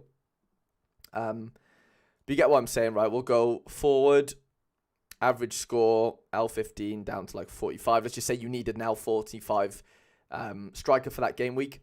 It's a case of like looking at who has good matchups that week. And I know Sorare won't tell you that. I don't know what you get as far as like on the free to play or like the free to use. I mean, honestly, mate, no, scrap that. Go over to Play Sharper, right? This is how I would probably do it. I'd go tools, Sorare expected scores. Girona 4-3. Wow. Fair play. Who scored the winner? Is it Ivan Martin, was it? Or did he score before that? Anyway, what I was getting at was, Gaza had 50 points with 3 goals conceded. That's wild. Yeah, so this is what I would go and do, right? I would use Play Sharper because it's free. And unfortunately, for Sorare Data, they do have a few nice little bits here that you can obviously use for free. So, last 15, let's just say you needed a striker with an L15 of less than 45. You do forward, you do L15 of 45 in the last 15 scores. Obviously, starter prediction, you're obviously going to want him to be a starter, let's just say. So let's just say he's at 70% at minimum. And then What else do we need? Let's just see what that comes up with. Right, so then Kristakov says, thank you, Harry, for gallery review. Come back home late but rewatch. Like you said, getting 5 correct is though sometimes very close a couple of times. Yeah, 100%, mate. That literally is it at the end of the day. Like, it is just getting 5 cards, you know, scoring good for you with it. Like, it's as easy as that sounds to do on paper. It's just not that easy sometimes in reality. But this is kind of the scouting, or like the free-to-play scouting, I would say, that kind of works. And then it's just a case of, like, sort of judging, you know, okay, L15, what are their starter predictions? Like, Kengas under here, I know he's £8, so you're probably not going to spend £8 on him. I understand that, Scamu. But, like, you get what I'm saying? This is kind of the realm of what I would be doing for you. It's free to scout here. So let's just say this Badic guy. Okay, maybe not him. He looks a bit dodgy. Yilmaz maybe. £4, 34 L15. Home, 90% on to start. Like, that feels like a good little buy maybe for this game week. Let's just say, for example, if you needed somebody with a low L15. Like, that's kind of the realm of things I'd be doing for you, mate, to be honest. So I hope that helps. I'm sure that will help, you know, everyone, I guess, if you're playing on like a lower budget and you don't have the Sorare data memberships and stuff. So Scamios, I hope that makes sense. And yeah, hopefully that can sort of kick you on in the future when you do need, you know, those lower L15 cards for the 240. But like I said, 240 needs to be the bread and butter. The semi-pro can definitely take a backseat, mate. Okay, Mozza 19 next. Looking to expand into rares and enter 240 and other competitions most weeks. Right now, you're targeting limited under 23 and you enter All-Star limited and 240 rare. Just advice on how many more I need to add rare-wise cards. What I should target rare-wise. Is it worth playing under 23 rare, with what I have? As I enjoy you scouting, scouting youth cards and whatever. So, okay, let's have a look at what you got then rare-wise. Excuse me. Sorry, lads, my voice is going. I have been doing a lot of talking this evening. We've got 1, 2, 3, 4, 5, 6, 7, 8. 8 more galleries to do. Scamio says, thanks, man. So 1 to 2 lineups for semi-pro and just scrap it. Or just scrap it. Yeah. That would be what I would be looking at, mate. I would either scrap semi-pro completely and just go all in on 240. Maybe keep a healthier balance. Maybe play 1 semi-pro league, you know, just because it's fun to have another lineup. But don't let it be a detriment to your 240, mate. That needs to be your bread and butter. It's as simple as that. Okay, back to Mozza. So he loves scouting under 23s, which I completely get. I'm obviously a big advocate of that myself. It's fun to do. Obviously, it's something that's like a longer-term thing. Like, the opportunity cost with under 23 players that don't play, that could become good one day, is interesting because they're not helping you right now, but they might eventually. You know what I'm saying? Does he have a good enough under 23 team to compete right now? Obviously, Ugalde, very good forward. Just having a little look. Barco's not under 23 anymore. Garcia is. I didn't mean to do that, but Garcia is. Got Leo Roman in goal. Okay. So you got like Eric Garcia, Leo Roman. Obviously, a midfielder is probably what I'm seeing is missing right now. And then this guy's scoring quite well, to be fair, as a defender, so I can't really fault that. But yeah, you're probably a midfielder away, I would say, from a decent under 23 side, if I'm being honest. Mozza. Definitely, that would be the first thing I'm sort of noticing so far. Definitely a midfielder needed. And then, yeah, how many more rares do you need to add to the gallery is basically what you're also saying. You got Brown in there. I'm guessing he's going to be a goalkeeper for the sort of summer months. I'm guessing he's still in Argentina, I assume. Barco's a very good card, by the way. But obviously he's not under 23. Like, players like Barco, like, do you need Barco? When I say need, like, obviously you've got a decent little America lineup here. So, yeah, I'd probably leave that in that sense. Like, I wouldn't sell them. They seem like you can maybe yield nicely enough for you, to be honest. And then, obviously, you want to, you're looking to expand and enter 240. I think, you could play under 23 rare, but I don't think it'd be that fruitful for you, mate. Like, you do have good cards, but they're not, like, incredibly good, if we're being honest, at rare level, for under 23 specifically. So, I would definitely, I know you love, scouting new cards and young cards and whatever, but players like Ugalde, like, do you really need him, if we're being honest? Like, if you're looking to enter 240 rare, like, you don't need an Ugalde. You could definitely go out and sell him for a good price. And, that money could be better used, with buying, cheaper, older cards, unfortunately. But, it can help you with the 240. Now, again, that comes down to, how much fun is that? It's not that fun, but it's definitely, ROI focused. And, there's definitely merit in that. It's definitely having a balance. I would never tell you to not do your scouting and stuff in that sense, under 23 wise. But just know that there is an opportunity cost with that. You aren't going to yield off those cards for a little while most of the time. Players like Max Decker, they're good, prospects. But unfortunately, they're just not going to win you that many things. So, like, do you need a Leo Roman right now in that sense? Like, is he better off being sold and you buying, like, a little bit of an older goalie that isn't under 23, so you're not playing the premium, but playing, like, there's no point playing Leo Roman in under 20, in cap 240, because one, his L15 is too high, and two, he's under 23. But then I also don't think you have enough under 23 depth to, like, really compete at under 23 rare. So, like, you're kind of stuck in the middle, I would say. I would say you probably need to sell your bigger prospects in like Ugalde and maybe like Leo Roman, and then bring in like cheaper forwards that aren't under 23, and then like a cheaper goalie that isn't under 23 again. Do you know what I'm saying? Like that feels like, I know that sounds maybe a bit dull, but like that's kind of how it comes across to me, just off what I'm seeing right now, mate. So I hope that makes sense, Mozza. And yeah, any more questions, obviously let me know. We are going to move over to Rizzle Sorare next, which I know you just put a message in the chat. I'm going to go have a look at what that says, because I haven't read it yet. I don't know why. Isn't there like a gap maybe between Rizzle? Yeah, there is. Okay, so Ralph says, "Hi Harry, can you check my under 23s as well and see where I can improve? I seem to think that my lineups are great and then they just don't come through. Thanks, I think I'm next one or after." Yeah, you are next, mate, to be fair. Okay, so Ralph says, looking to trim down my limiteds and move into rare, but struggling with who to sell and when.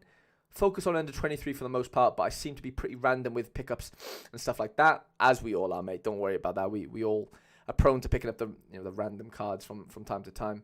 Sorry, I'm just replying to my girlfriend's text.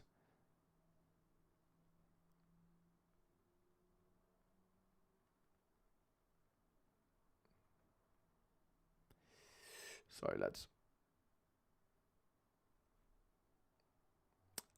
Sorry, Ralph.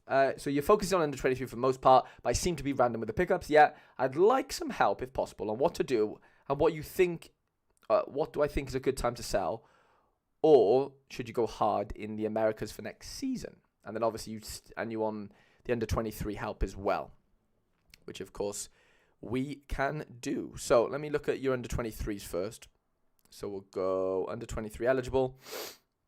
We'll go highest to, we'll go L15, best to worst. And we only want limiteds. Okay, so decent goalkeeper. I think he's been pretty good, right? So far in that Italian league. Excuse me. Matt Sweefer, very good player. In real life, Strukas has been very good. And you got the forward card, which is very interesting. Pedro Porro, very good. Savio, obviously, very good player. This Mateus guy, St. Trinidad have been incredible recently, so some nice pickups there.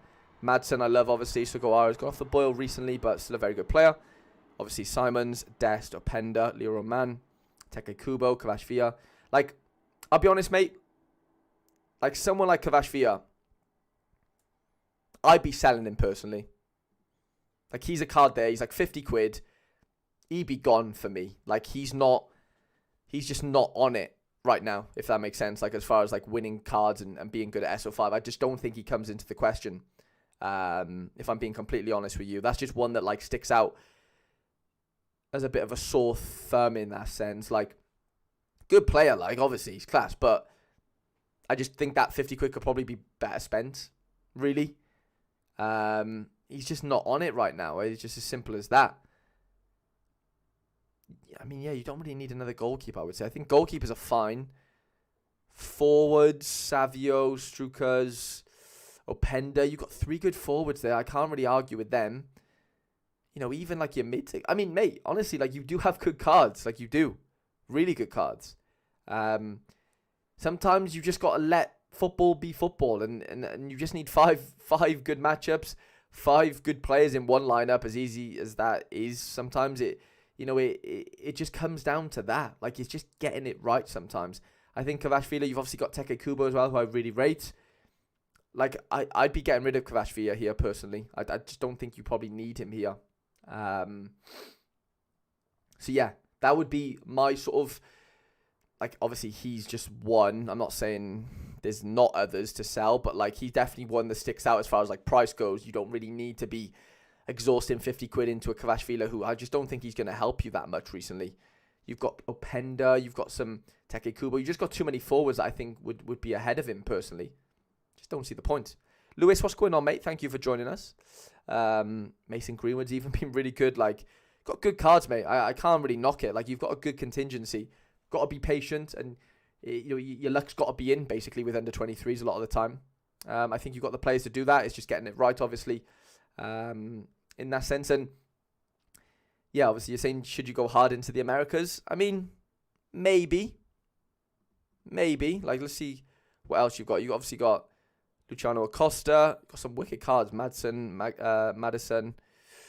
Who have we got? Bruno. You got some wicked cards, mate. You really do. You really, really do. Barriel. Just looking at the MLS boys. Nice merit card. Love that. So yeah, Ralph. I mean, and Harry, can you check where I can improve? I seem to think my lineups are great. They just don't come through. I mean, have we thought of maybe, I don't know your actual like collection bonuses on a lot of these cards, but okay, you got 4%, 3%, 2%. Is it maybe worth, some of these big cards that you have from like your Leipzigs and the cards that you use regularly?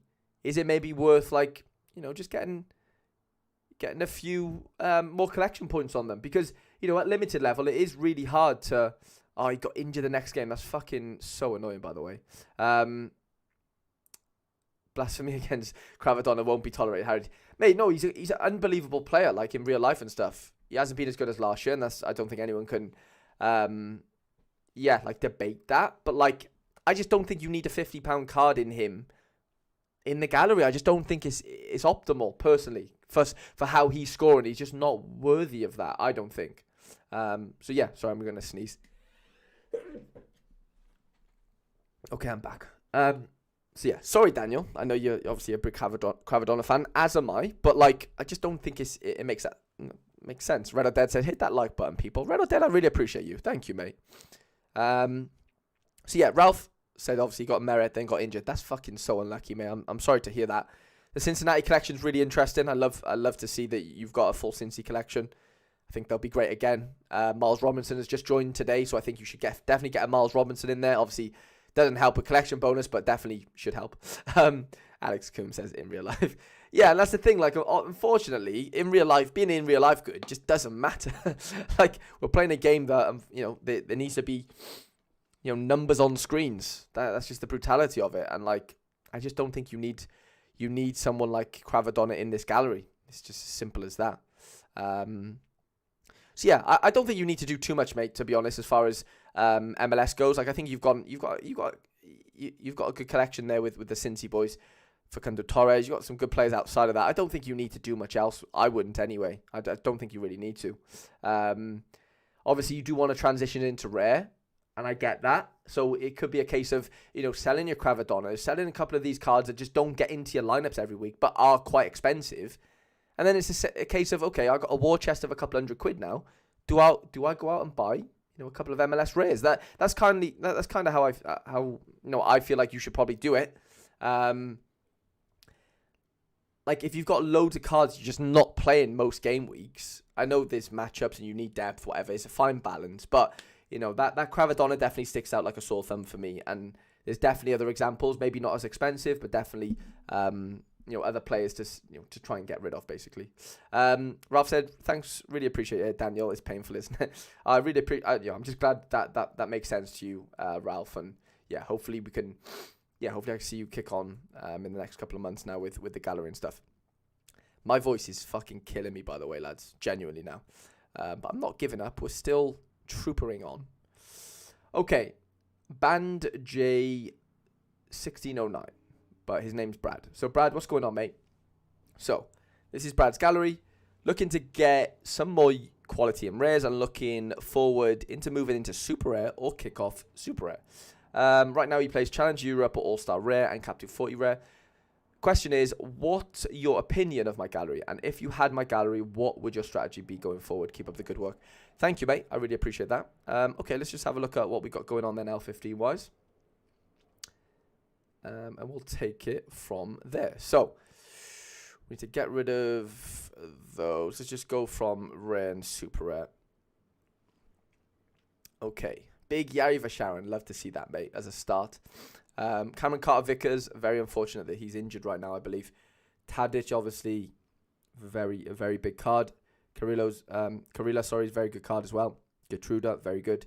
Jankovic, Hans Vanaken. Kaya Henrique coming back from injury. Very nice card to keep hold of. I actually won his super rare, but I ended up swapping it because he just did his ACL, to be fair. So, yeah, but if you can be patient on him, very good card. Bilo, very good goalkeeper, fair play. Like to see that. Lavaja, good forward. Vavro on his day, decent. Ooh, you got a Duke. Love that, mate. I actually got rid of my Duke Super Rare not too long ago for a Spitic Super Rare.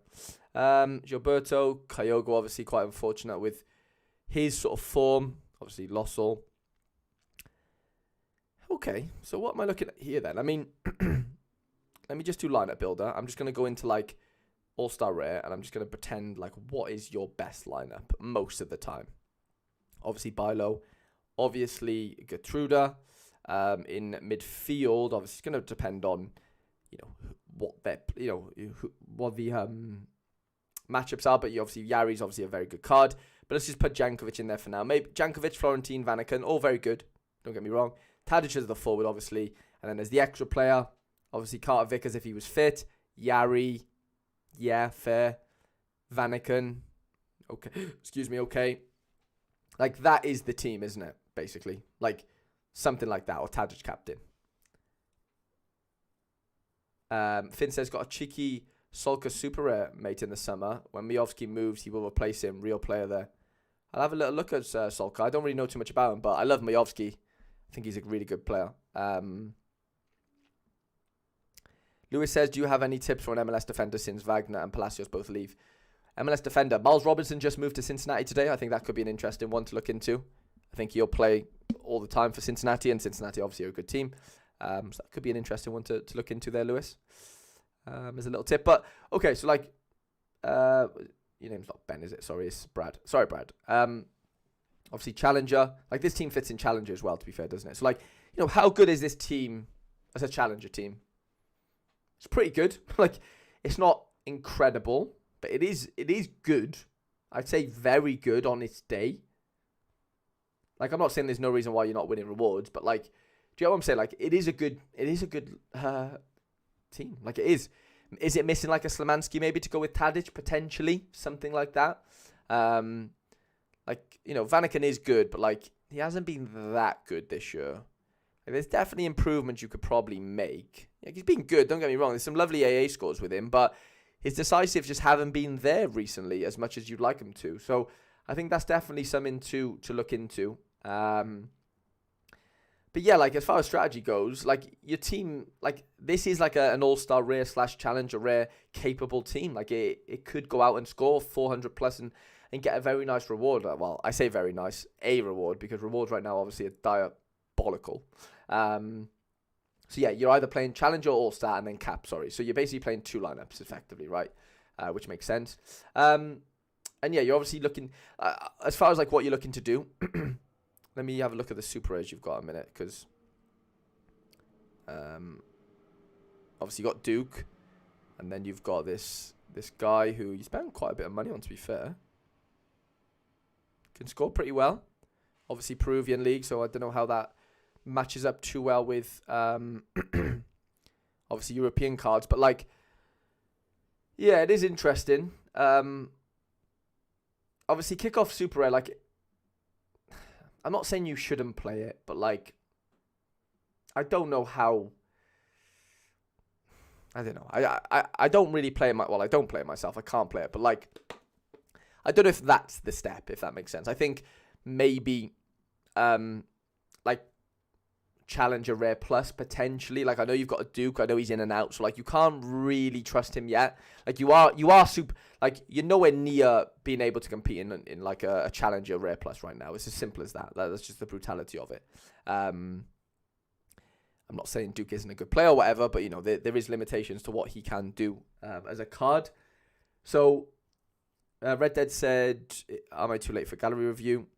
Red Dead gallery reviews are for members only, mate, unfortunately. So I'm assuming you're not a member just because you don't have the little emoji next to you.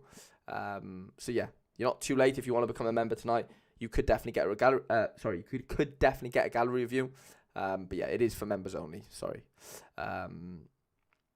So next up, well, not next up, but to continue on for Brad.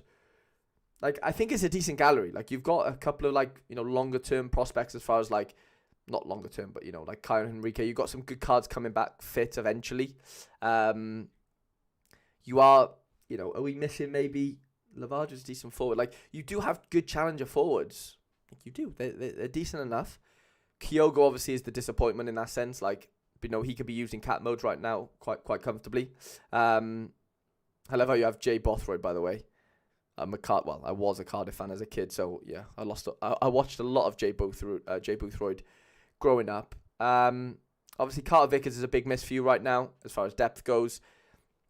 Like, you've got a decent like challenger / all-star like contingency. Like, you just do. It's not going to win every week because you just don't have that depth right now. Maybe add in a Slamansky, and like I said, maybe to pair with a Tadic potentially. I don't think that makes like a world of difference, but I definitely think there's upside in that. Somebody just made me an offer for my Erdem Kampelat. Sorry, lads. As a bit of a side note, why is somebody trying to steal my Kampelat? I'm not stealing, but that's just not gonna happen, mate, is it?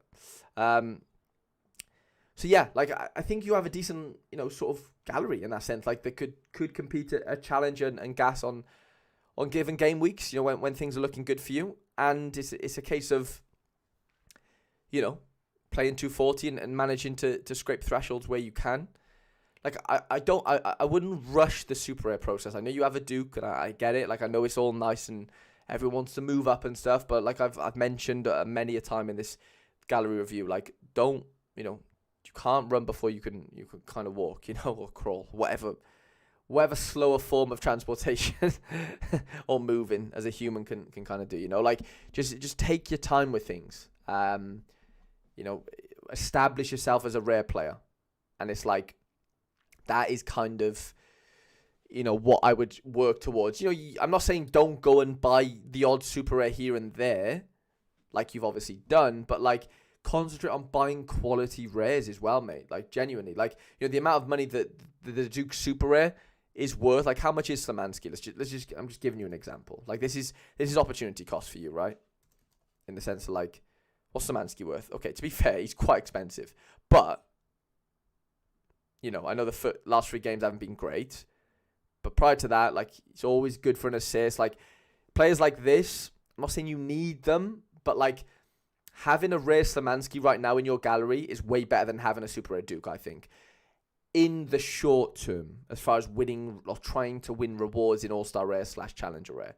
I know rewards are shit right now, so in a weird way, is it worth keeping a Duke and hoping that like he sort of kicks on in price because he's a super rare?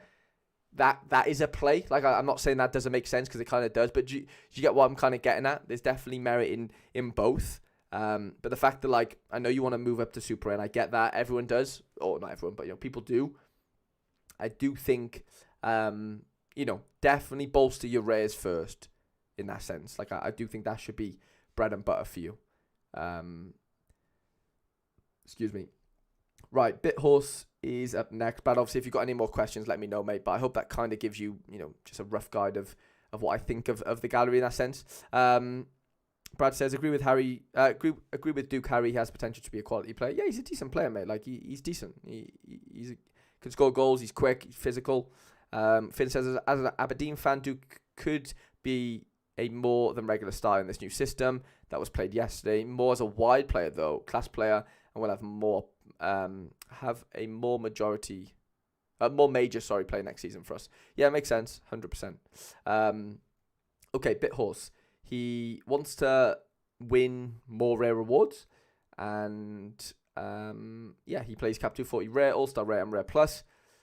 There isn't any questions, so I'm going to assume that he just wants me to have a little look at things, and just kind of talk about things. I mean, let's have a look at L15 best to worst then. Let's go. He has a couple of super rares as well, obviously, doesn't he? So, filtered by scarcity, super rare, and rare. And then we've got 1, 2, 3, 4 after this, lad. So, we're nearly there. Appreciate you all being here. But yeah, I'm very, very familiar with BitHorse's gallery. Obviously, I build his lineup for him a lot of the time. And some good cards in here, man. Griffo's been just a nightmare for you, hasn't he? I know he's let you down a lot recently. I see you've got Sven Kums. I feel like he's new in the gallery, which is interesting. Brad said, thanks, Harry. Really appreciate it. Brad, I really appreciate you asking the questions, and obviously, being a member. It genuinely means so much to me. And yeah, if, sometimes I have to not give vague answers, but, it's reiterating a lot of the same things sometimes. But if there's something more specific you want to know, obviously, feel free to DM me on Discord and stuff, and we can, have a chat there. And, it's only so much as obviously I can give you advice all day long, but unfortunately these are your own galleries. They're your own babies. And, you need to be happy with, what you want to do, not what I think you should do at the end of the day. But I understand that, it's nice just other people, talking about your galleries and kind of just giving a perspective. So, Lewis says, would be interesting if you rated your own gallery, hearing your thoughts about where you could improve and what to focus have. I definitely will do that, Lewis. I would probably make a video out of that, to be fair. I wouldn't do that I could do that on stream, but you know what I mean? I would definitely keep that as like a little video maybe. So I think that could be an interesting video actually, Lewis. I really appreciate that idea, and I definitely will definitely get that going. I'd be really nice to sit down and do that. But regardless, I think Sven Kums is a good little addition. I feel like you bought him maybe quite recently. You bought him around December, obviously just before Christmas. So decent acquisition there. Really good midfield. Obviously helps offload or offset the Griffo disappointment. To be fair, mate, the Brest boys have come in good for you recently. I can't fault you. You backed them around the time when you joined the member section. You kind of we went through this sort of period where they weren't really getting those clean sheets. But recently you've proved me wrong in that sense. They've been really good. Chardonnay and Lala have been really good for you, mate. So genuinely, I wouldn't really change too much from what I'm seeing right here. Obviously the goal is always to win more card rewards, and I get that. Let's have a look at what you've actually been winning. So game week 3, that was a little while ago, to be fair, wasn't it? That was like 5 game weeks ago. You won him, Cap 240. So yeah, there's definitely room for us to be winning more rewards for sure. And I think you will. You do have a condensed, but a very interesting little gallery. The super rares you have are useful, super useful. Whereas Brad, obviously, you can, if Brad is still watching, Brad, can you understand how, well, obviously it's not rocket science, but, I'm not talking to you like you're a kid, but do you get what I'm saying? The super rares that, the Bit Horse has here, Lala, Chardonnay, obviously go with his goalie. There's fluidity, there's synergy in those 2 super rares he has. Whereas you've got 3 super rares and they're all decent in their own way, but there's no way that I would play those super rares right now in that sense. I wouldn't risk them. Where, Bit Horse is in a position where if Brest have a good fixture, and they have been doing really well, then he's able to play these super rares. They're there and they're playing for him. They're helping him yield somewhat. Bit Horse is here. Love that, mate. Picked up Kums for a bit extra. I know his contract's up in the summer. I mean, yeah, but at 60 quid, I'm sure you'll probably yield, enough from him, until the end of the season. I assume you'll probably go to, I don't know, MLS. I don't know what he's going to do, but very good card nonetheless. And like I said, it kind of offsets that, the disappointment in bloody, what's his name?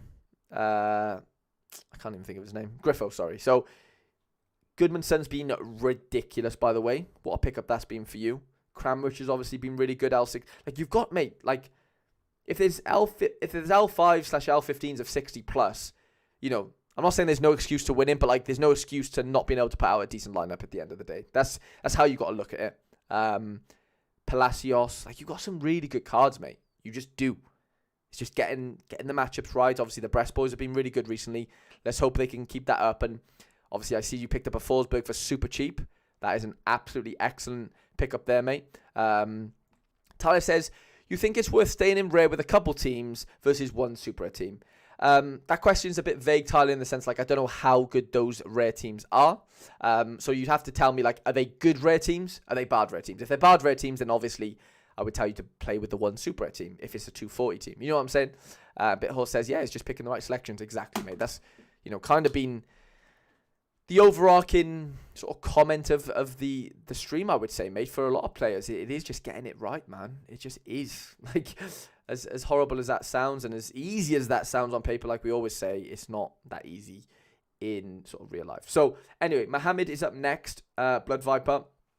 He wants to move into rare and pick cards in summer and compete for Cap 240 for Threshold. He says, what league should I focus on picking the cards? As far as summer goes, okay. He plays Champ Europe, Premier League Specialist, and 240 is what I'm targeting right now. Any advice on which type of players I should target to get those solid numbers for Cap 240 and Champ Europe would be great. Okay, so first thing I would say to you, Blood Viper, is if you're going to pick, if you want a selection of cards, or like what league should you focus on, for example, for the summer, let's just say you focus on the MLS. I would say, you've already got a Philly stack or semi-stack. Why don't you build out your Philly collection? Have, some nice collection bonuses on the cards. You've already got the majority of them here. Like, you got the goalie in Harry's very good. McGlynn, Ure. Obviously, there's a lot of other cards that you could get in as well. Why don't you build out, a Philadelphia collection, get 3, 4, 5% collection bonus on them, and use that as your 240 sort of yielder? Because, the more bonuses you have on these cards, lads, I'm telling you, it makes life so much easier in Cap 240. It's unbelievable. So I think that is, as far as like what league should you focus on, I would say MLS, because you've already started that, in the summer. And, as far as teams go, I would continue with Philly. They're a good team. They underperformed probably last season, but still got a good contingency of players. And you've already started. So, why not, build out that collection bonus and help you hit those, summer thresholds, mate. So that's kind of what I would definitely, start with. As far as Champ Europe goes, let's have a look at what you got. So you got Villa cards, a couple of Brighton boys, Chelsea, Freiburg, Man City. Let's have a look at, what we actually are dealing with here as far as cards go. Let's have a butchers. Just catching up on the chat. Griffo let me down 2 weeks on a trot for rewards and podium. It's just, I'm gutted for you, mate. Honestly, it's just so fucking annoying, isn't it? Just get a good matchup and get it right. No pressure, lads. Raul said, is it cold inside? It's not cold, no. I came home from football and I thought I want to be comfortable, so I put on my my dressing gown that my girlfriend kindly bought me for Christmas. Getting some utility out of it, shall I say? And I opened the blinds in my or the windows in my room because it was getting pretty hot, but now I'm cooling down a little bit. So nice temperature in the house. Let's go into what cards we're dealing with here. So Guilherme, Bernardo Silva, Remy Benzabaini, John McGinn. Just going back to Discord, just having a little look. You don't want to be using you don't really want to be using Champ Europe players in 240, really, like, especially the good cards. That's an obvious statement. But you've got some good cards here, mate. McGlynn, Luis, Bernardo Silva, like, some good cards. Emiliano Martinez, Carvajal when he's back. Some definitely João Pedro, unbelievable card to have right now. I really, really like him. Right now he's exceptional. Darwin, I'm not really having Darwin personally. I think he's somebody that you could probably move on. You might be a Liverpool fan or whatever, but like, I just don't think you need, a £23 card like him in the gallery. I just don't think it makes too much sense. I think you could probably find a better scoring card, for less money in that sense, or less value. Are we missing maybe a good forward here? I would say. I'd say that's the first thing that stands out to me, Blood Viper. I would definitely say there's a lack of a decent forward just from this. I know João Pedro is really good, don't get me wrong. Like, he is exceptional. But, like, outside of him, Durich is okay, to be fair. But, like, if we're talking, like, if you want to play Champ Europe, you obviously got to be scoring, very, very big scores. Moussa Diaby, okay. But, like, I do think we're probably missing a nice forward there, mate, to be honest. when I say nice, I mean like, a very good scoring champion up forward. Maybe sell off your Darwin and maybe, go and get someone else that, that you're going to play basically. Like, I just don't see how you're going to fit Darwin into a team really realistically, or like your best team. So hope that makes sense, Blood Viper. Let me know if there's any more questions, and we're going to move on to Tangleberry 671. So Tangleberry wants to win some rare thresholds, then move into the other rare comps. Not recently, but rare 240 is what I'm targeting. Okay. Should I wait for the 90-day bonus for collections, or buy a couple more players to get the 750 points? Also, is under 23 rare good target, or is it better to play 240 rare and then buy some limiteds to play under 23 limited and so on? Some good questions there, Tangleberry, to be fair to you, mate. So, loving this stack that you've got going on. So, what is it in Almere City, right? I think that would be Almere City, however you pronounce it. You got 4% collection bonus, which is great for at rare level. New season cards as well. So all these cards are like 9-10% basically at minimum. And I would say, yeah, as far as like the 90-day bonus thing, I wouldn't wait. If you've got the money to go out and buy the rest of the Almere City cards to get you to the 5%, I would do that. I wouldn't wait, because in 90 days, the season's almost over at that point, if we're being honest. I would maximize your chances of winning these thresholds by having the highest collection bonus possible on these cards. And by doing, and to do that, you need to, you would probably go out and buy, the rest of the players in that sense. So that would definitely be the answer to that question. And then you're saying that is under 23 rare good target. If you've got like, not a stupid amount of money, but if you've just got money that like you don't really care about, then under 23 rare is fun-ish to play. But mate, I'll be honest, it's hard to win rewards there. I don't win rewards there myself. Genuinely. Like, I just don't. I win rewards in Rare Pro, under 23 Rare Plus, sorry, because that's where I prioritize. I wouldn't say I prioritize under 23 Rare, but I definitely have done more this season, because it's like the only under 23 competition I've never won. So I do really want to try and win it, but it's still fucking hard, mate. Like, it is tough. So yeah, I think the better plan would be, with the money that you the threshold you win from 240, if you want to have fun, go out and buy some under 23 limited cards and do it that way. Go and play it at a lower level in that sense. Don't feel like you need to go buy under 23 rare cards in that sense. Taco Slayer's in the building. What's going on, mate?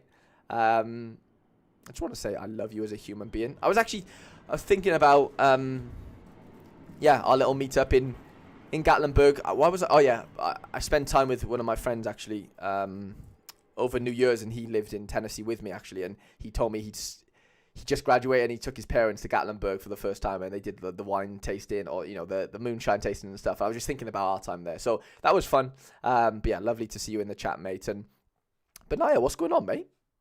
And then Alex says, would you say collection is the way to go moving up to rare 240? I don't think it's I don't think it's essential, but I do think it gives you, a fighter's chance, Al. Like, only if you're going to use the cards. Like, do you get what I'm saying? Like, this Almere City collection, I don't know how many cards he's going to use, but I would hope it would be a rotation of, 0 to 10. Like, if he's only using, 3 or 4 of them, then I think it's pointless. You need to pick a team that you're going to use, the majority of those cards. And I know you can only play 5 in 240, obviously.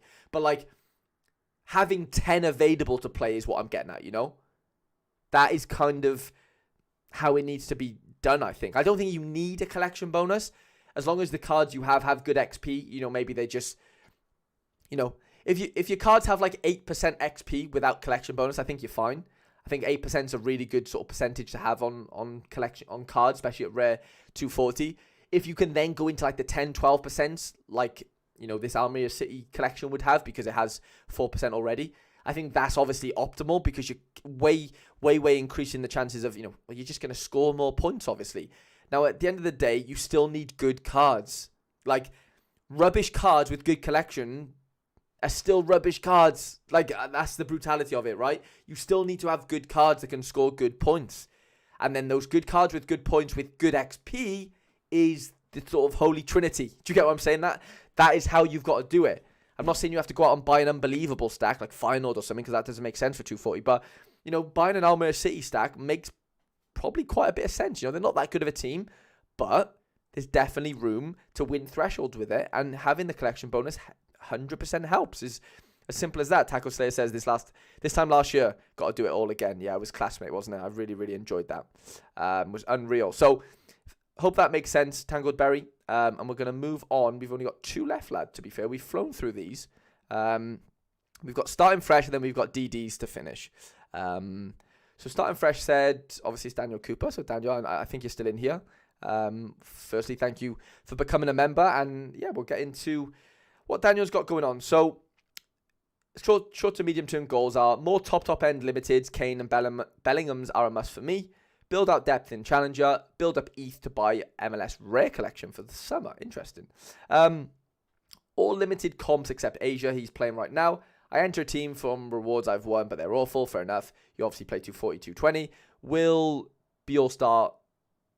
be playing All-Star 2 when I have a second rare goalkeeper. Interesting. Okay, suggestions on Challenger collections to go for. Price, not much of an issue. Should I bother with Asia? I know nothing about the leagues. Would I be crazy for jumping into a super rare 240 collection? Certainly not a full one, but I like the high bonus percentage rather than building significantly more depth. Okay. I mean, jam-packed sort of questions there, which I love. Daniel, we'll try and get into them sort of bit by bit. I just want to see what you've got rare-wise first. We'll take it from there. So I'm seeing you've got a Cov collection, which I think is an interesting one. I don't think it's bad at all. I think it's really cool. Good team, steady team. I don't think they get promoted, but that's not a bad thing. Realistically, because you won the championship utility. Sakamoto, by the way, for £10 fucking is ridiculous. So massive congrats on that because he's insane. I love him. Casey Palmer, very good player. You are missing a Callum O'Hare, I must admit, because he is an absolute baller. I don't know if he makes much sense as far as like 240 goes. I think his cap would be probably a bit high, but nonetheless, an unbelievable player. I think somebody that's just come back from injury, obviously, a Coventry player. So I think getting him in would be really, really cool at some point. So that is that as far as rare collections go. Let's have a look at what you've got at limited first. Obviously, you've got a big limited collection, or very big. Let's go best out for 15. Obviously, you've got Trent. You've got a lot of MLS boys. Leroy Sané, Van Dijk, Heung-min Son. Sakamoto is the best Saka player in England. Right now he is, Daniel. I would completely agree with that. I really, really would. Joe Rodon, love that. Kim Min-Ye. Michael Lise, what a card. What a beautiful, beautiful football player. Obviously got your Saka in there. Cancelo.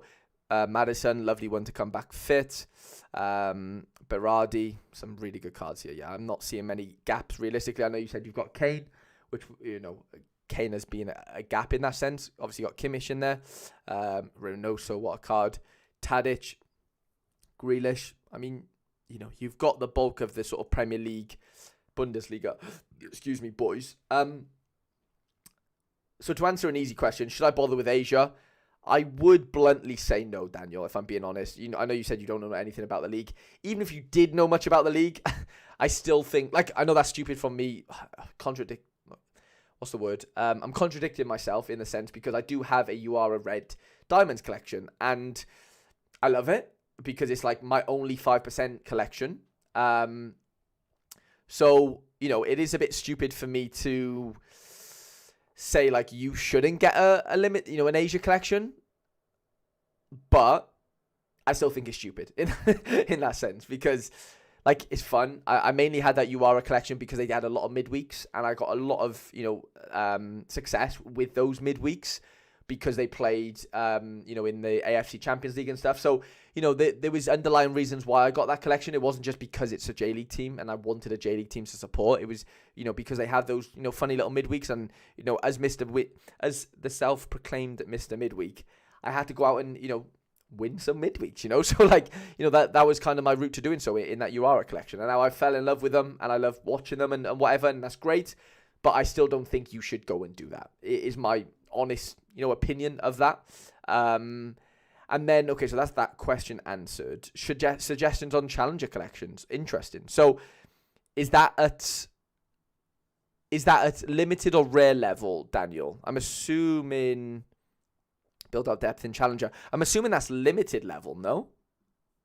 If it is, let me know, please. I'm assuming it is. Looking here, you've got you've not really got many. Obviously, Ajax being the main one. Club Brugge. Okay, so Ajax, Club Brugge, as far as collections go, I don't think Club Brugge is the cleverest idea. I wouldn't say, if I'm being completely honest. Ajax, I mean, they are on a bit of a comeback in that sense, as far as how they're playing. Could be an interesting one maybe to max out, but you've got Tadic, even though he doesn't play there anymore. You've got a lot of boys that don't actually play there anymore, don't you, to be honest? So I don't even know if that makes too much sense. Obviously, yeah, like Bergwijn, Brobbey obviously still there. Berghuis is still there. So, there is players that maybe make a little bit of sense, but, I'm assuming you won, a new season collection, right, Daniel? Daniel says, if Sorare would get their shit together, mint new season O'Hare, Wright, Van Ewijk, and Kitchen, that would be great. 100%. Limited at the moment. I have some Bruges players, but want another big boy team to build out. Ajax is slowly being sold off. Okay, interesting. So, yeah, so it is limited then. I mean, Challenger boys. Challenger boys, how should we do this? Players and card rankings. I'm just trying to work out the best way to, figure out what Challenger team to kind of get stuck into. I mean, Feyenoord are exceptional, if we're being honest. Feyenoord and PSV, if you're saying money's not really an issue, PSV is for me, the creme de la creme of Challenger teams, I would say. If I'm being honest, just some incredible scorers. Buscagli, Veerman, just to name two. But good goalie, keeps clean sheets all the time. They're top of the league by an absolute incredible margin already. And Feyenoord are no scrubs. Feyenoord are good, but I watched PSV play Feyenoord away, PSV are away. I watched the whole game, and PSV are just miles better than them, even though Feyenoord are really good. So it's if money's not a problem, Daniel, then you've got to be looking at PSV personally. Some incredible young players as well. Bakayoko, I know he's probably going to move, but what a fucking player, mate. There's some incredible players here. There really, really is. Teze, I just bought a Teze myself. Noah Lang coming back. Lozano. There's some really, really good players here. And if you could get a new season PSV collection, I think that's if you're not competing with that, then you've got no hope, have you? Daniel says 240 rare has been almost going too well. It's been 3 game weeks and I've returned. Jesus Christ. How the fuck have you managed that? $310 in 3 game weeks. I'm guessing you've won some cards as well, Dan. You must have. Because that feels ridiculous. So yeah, let me know how you've managed to yield $10 from that. But yeah, I mean, PSV for me is the standout, I would say. There's not many outside of that. Maybe Feyenoord, maybe. But I think PSV, if you've got not all the money in the world, but if money's not really an issue, I think PSV has to be up there, 100%. So yeah, I wouldn't bother with Asia. I would probably go for a PSV collection if you don't really have any qualms about sort of money in that sense. And then would I be crazy for jumping into 240 super rare as far as collections go? Certainly not a full one, but a high percentage bonus, rather than building up more depth. I mean, it's definitely not a bad idea. It depends how much money you got, obviously, right? But if you can afford to do it, I don't think it's a terrible idea, at all. One of my good friends, Hendo, built out a Hearts collection, I believe. So if we go into his collections, so he's got 3% on his Heart Boy. He's only got 6 cards, but that 3% is massive. It just is across the 5 cards you're playing in that 240 lineup. So he won 2 tier 3s and 1 from last weekend, which was Sausage as backup. And their first change got sent off, so you sold for 120 quid. You are a lucky, lucky boy, Daniel. But I'm very, very much here for it. And yeah, just glad that it worked out that way for you. For sure. But this is just an example. Hearts aren't the best team in Scotland. Definitely not the worst. They're definitely sort of top 3, 4. And, there's definitely scope, into building out a super rare collection of a team. It's definitely doable. If you've got the money, obviously, that's just an obvious sort of statement. But if you've got the money to do it, I don't think it's a bad little thing to do. Obviously, the goalkeeper's obviously the stumbling block, but there's definitely new cards out there that you could definitely get into. I'm just having a look on the auctions now, but let's just have a little look at what we could do as far as auctions go. I mean, we're not going to go out and buy a Celtic stack, are we? That doesn't really make make too much sense. But let's just see what we got here. I mean, like, somebody like a Luton stack for next season, by the way. Like, they're going to go down, if we're being honest. If they keep most of their players, you could have a really decent, super rare stack for next year. Or next season, sorry. And obviously this season, but, like, they'll be even better next year. That could be an interesting little one. Luton. I know it sounds stupid, but preparing for next season could be the way to do it. Or a way to do it, sorry. Like, I like Excelsior. I don't think they're the best of teams, but, like, buying some of their super rares, maybe. Like, I've got a couple myself. I'm not really looking to get too many in, but, I'm just trying to... It's not easy to do, obviously, but, like, Mekalan could be interesting if you've got a Gate and Cook super in, and then obviously the outfielders, they've got some decent scoring cards. Obviously, add in the collection bonus. Daniel says, yeah, be going for early next year could be a way to get in. That could be a way to do it, mate. Maybe look at some of the sort of Bundesliga teams that maybe are probably going down. Premier League itself, who are going down, and kind of build out from there. Could be the best way to get into it, I would say.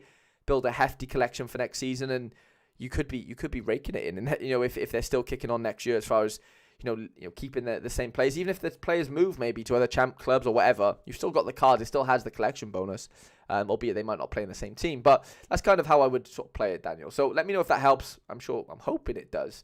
And that's gonna send us, lads, into our last gallery review in the form of D, who is by far the biggest gallery that we sort of have in the member section, and I'm so thankful that he's part of the member section. He's been a great addition to the sort of the Discord and stuff, and I love building your lineups, DD, if you're still here. So just looking at what he said he wants to be more competitive in rare pro and super rare comps. He plays every limited and rare and 240 super rare. He wants to reduce the volume of cards and focus on more quality. Would you go big in super rare with a few elite rares? Or pick up 3 to 6 uniques and a few super rares to focus on higher comps? Keen to get into 240U eventually. It's an interesting one, DD. Like, I'm in a similar boat myself in the sense of, like, I'm on that, like, I'm having those thought processes of, is it, I've only got 1 unique, you've obviously got 5, but, like, do I, gradually get into that unique, threshold game? With the prices of uniques and, the gallery you have, you could easily, sort of, like you said, simmer down your gallery to the point where, like, you could, sell off, X amount of rares, you got 1,100 rares. Like, you could easily build up a little war chest to where, selling off 200 rares or let's say 1,000 limited. Let's just say that, for example, that turned into maybe a couple of uniques potentially, And, as far as ROI goes, I know it's not all about ROI. You clearly play the game because you love so rare in the sense, like, if you play every limited comp, you clearly love just having lineups, and I get that. But obviously you've mentioned that you do want to play 240 unique, and I think if we assume the unique threshold doesn't change, which it very well could, I don't know what is going to go on, lads. We mentioned this earlier. I have no clue. I have no insider info. But ultimately, I think with the gallery size you have, DD, you should be playing unique threshold. I think. Like, I don't think a gallery of your size, I think you're doing a disservice in a weird way. And not in a horrible way, but, if I had an 87,000 pound gallery, I know it's easiest to say that, like, I'd want to be playing unique threshold, but, like, I get that you love the game. You clearly have, loads of rares, loads of limiteds that, obviously, you love putting lineups out, and I completely get it, like we've obviously said. But I do think at the gallery level you should be playing unique threshold, regardless if it's going to go, I don't know what is going to go on with it. Like I said, is it going to lessen? Is it going to be harder to hit? Whatever those, negative thoughts are, I still think you should sort of, I would be doing the latter. I'd be going pick up 3 to 6 uniques and a few super rares to focus on higher comps. I definitely think that should be what you should be aiming towards, because that is where the highest yields are in the game. You have the chance to, compete at those levels to a degree, definitely. But that might come at a price of, potentially lessening your rares and or simmering down your rares, and maybe simmering down your limiteds. Like, I don't know what your limited, like, how many limited cards can we see? How do you do it? Is it manager stats? How do we see his, oh, here we go, roster price. So as far as limiteds go, Let's guess how many limiteds he has, lads. So he has 3,000 limiteds. I'm going to say his limiteds are worth like 10 grand. Oh my God. What a guess, by the way. Okay, they're MLB as well. That is MLB as well, to be fair. But I've just hit the exact amount, which is a bit of a madness, to be fair. So 10 grand's worth of limited. Does he need 10 grand's worth of limited, lads? I know he obviously loves playing baseball as well, it seems, and that's fun, whatever, and obviously NBA. But, like, you know, he could literally sell half of those limiteds, right? Have 5 grand of a war chest, roughly, and buy 5 uniques worth of grand each that could, like, help him with the threshold, isn't it? Like, that's how I see it. Like, I genuinely think he could be doing that easily. I'm not saying it's easy to sell those cards. £43,000 worth of rares. Jesus, man. If you even sold £8,000 worth of those rares, roughly, that's 5 or 6 uniques. Good uniques right now as well, which is nuts. Like, I think you're too bottom heavy, I would say, DD, just in my opinion. I know you love playing the game. I know you love putting out loads of lineups, but you don't need 3,000 limiteds at this level. You don't need 1,100 rares, in my opinion. I think you're better off trying to sell off maybe. This is just, what I would do, but this is your gallery at the end of the day. Whatever makes you happy, you should do. You should not take my advice if you don't think you want to do that, and that's completely fine. But if I was in this position, I'm putting myself in your shoes, I would look at this and go, okay, I've got £10,000 worth of rares. Let me half that, if I can, over the next couple months. I've got £43,000 worth of rares. Let me just shave 5 to 8 grand off that. Let's say you shave just 5 grand off. 5 grand of limited, 5 grand of rares. That's 10 grand to play with. 10 grand is going to get you a couple of really good uniques and a couple of really good super rares right now. It's as simple as that, isn't it? Like, that is just it. DD says it takes so long to sell, but what you are saying I completely agree with and needed the confirmation, really. Oh, mate, 100%. In reality, it's not fucking easy to sell those cards. I completely agree, mate. Like, I'm not saying it's an overnight process or plan. Like, this is something that will take a couple of months, but I definitely think you can work towards doing that. Like, I think you have enough depth to where you could be selling off, decent amounts of your gallery and it not really affecting your winning percentages, if that makes sense. And you build up a little war chest of ETH/cash to go into some uniques, because I really think you not need it, but I think that's just that is just the next step for you, mate. I think from a perspective, it's easy for me to say because, like, my gallery isn't worth that. At one point it was, and I'm sure at one point your gallery was worth way more than 87 grand, but that's just, what that's the market we're living in right now, and that's just, you've got to deal with the things that are in front of us. We can't sort of look too far ahead, and we can't, look back too far either. We just got to deal with the now, isn't it? So I hope that makes sense, DD. And yeah, lads, we've reached the last members review. It's taken us 3.5 hours, or 3 hours 23, which is decent. Can't believe I'm still live, but you know what, lads? I'll do anything for the content, lads. I said I'm back. I said I'm back in my Road to Glory, but you haven't seen that yet. That'll be out tomorrow if you are interested in watching that Road to Glory. I am giving away a starting rare goalkeeper in that episode, so make sure you're watching it, because there is a chance for you guys to win like a $15 rare goalkeeper. So definitely watch that if you are interested in that series, and that'll be out tomorrow, like 11 a.m. UK time. Hope you enjoyed this stream tonight, lads. It's been a pleasure hanging out. I'm shocked that you guys are still here, 23 of you, genuinely. Yeah, I need to get to bed now because I'm a little bit tired, but appreciate you all, like I said. And yeah, lads, hope all the sort of guidance and advice and stuff, it's easy for me to say from a distance in that sense. They're not my galleries, but I'm just trying to give you, my honest thoughts, and at the end of the day, that's all I can do. So really appreciate you all, lads, and I'll catch you tomorrow. I think we'll do a little lineup building stream for members for this upcoming weekend. I know there's not many games playing, but if you have a lineup you want to be built, obviously put that in the Discord. I'll send out the sort of the message later on or tomorrow morning, and then get back to me with the lineups you want built, and we'll just go on from there. Raul said bring Fedo in. I am going to be filming the podcast with Fedo tomorrow, to be honest. So we might do it live. We'll see. And yeah, we'll take it from there, lads. So really appreciate you all, and I shall catch you tomorrow.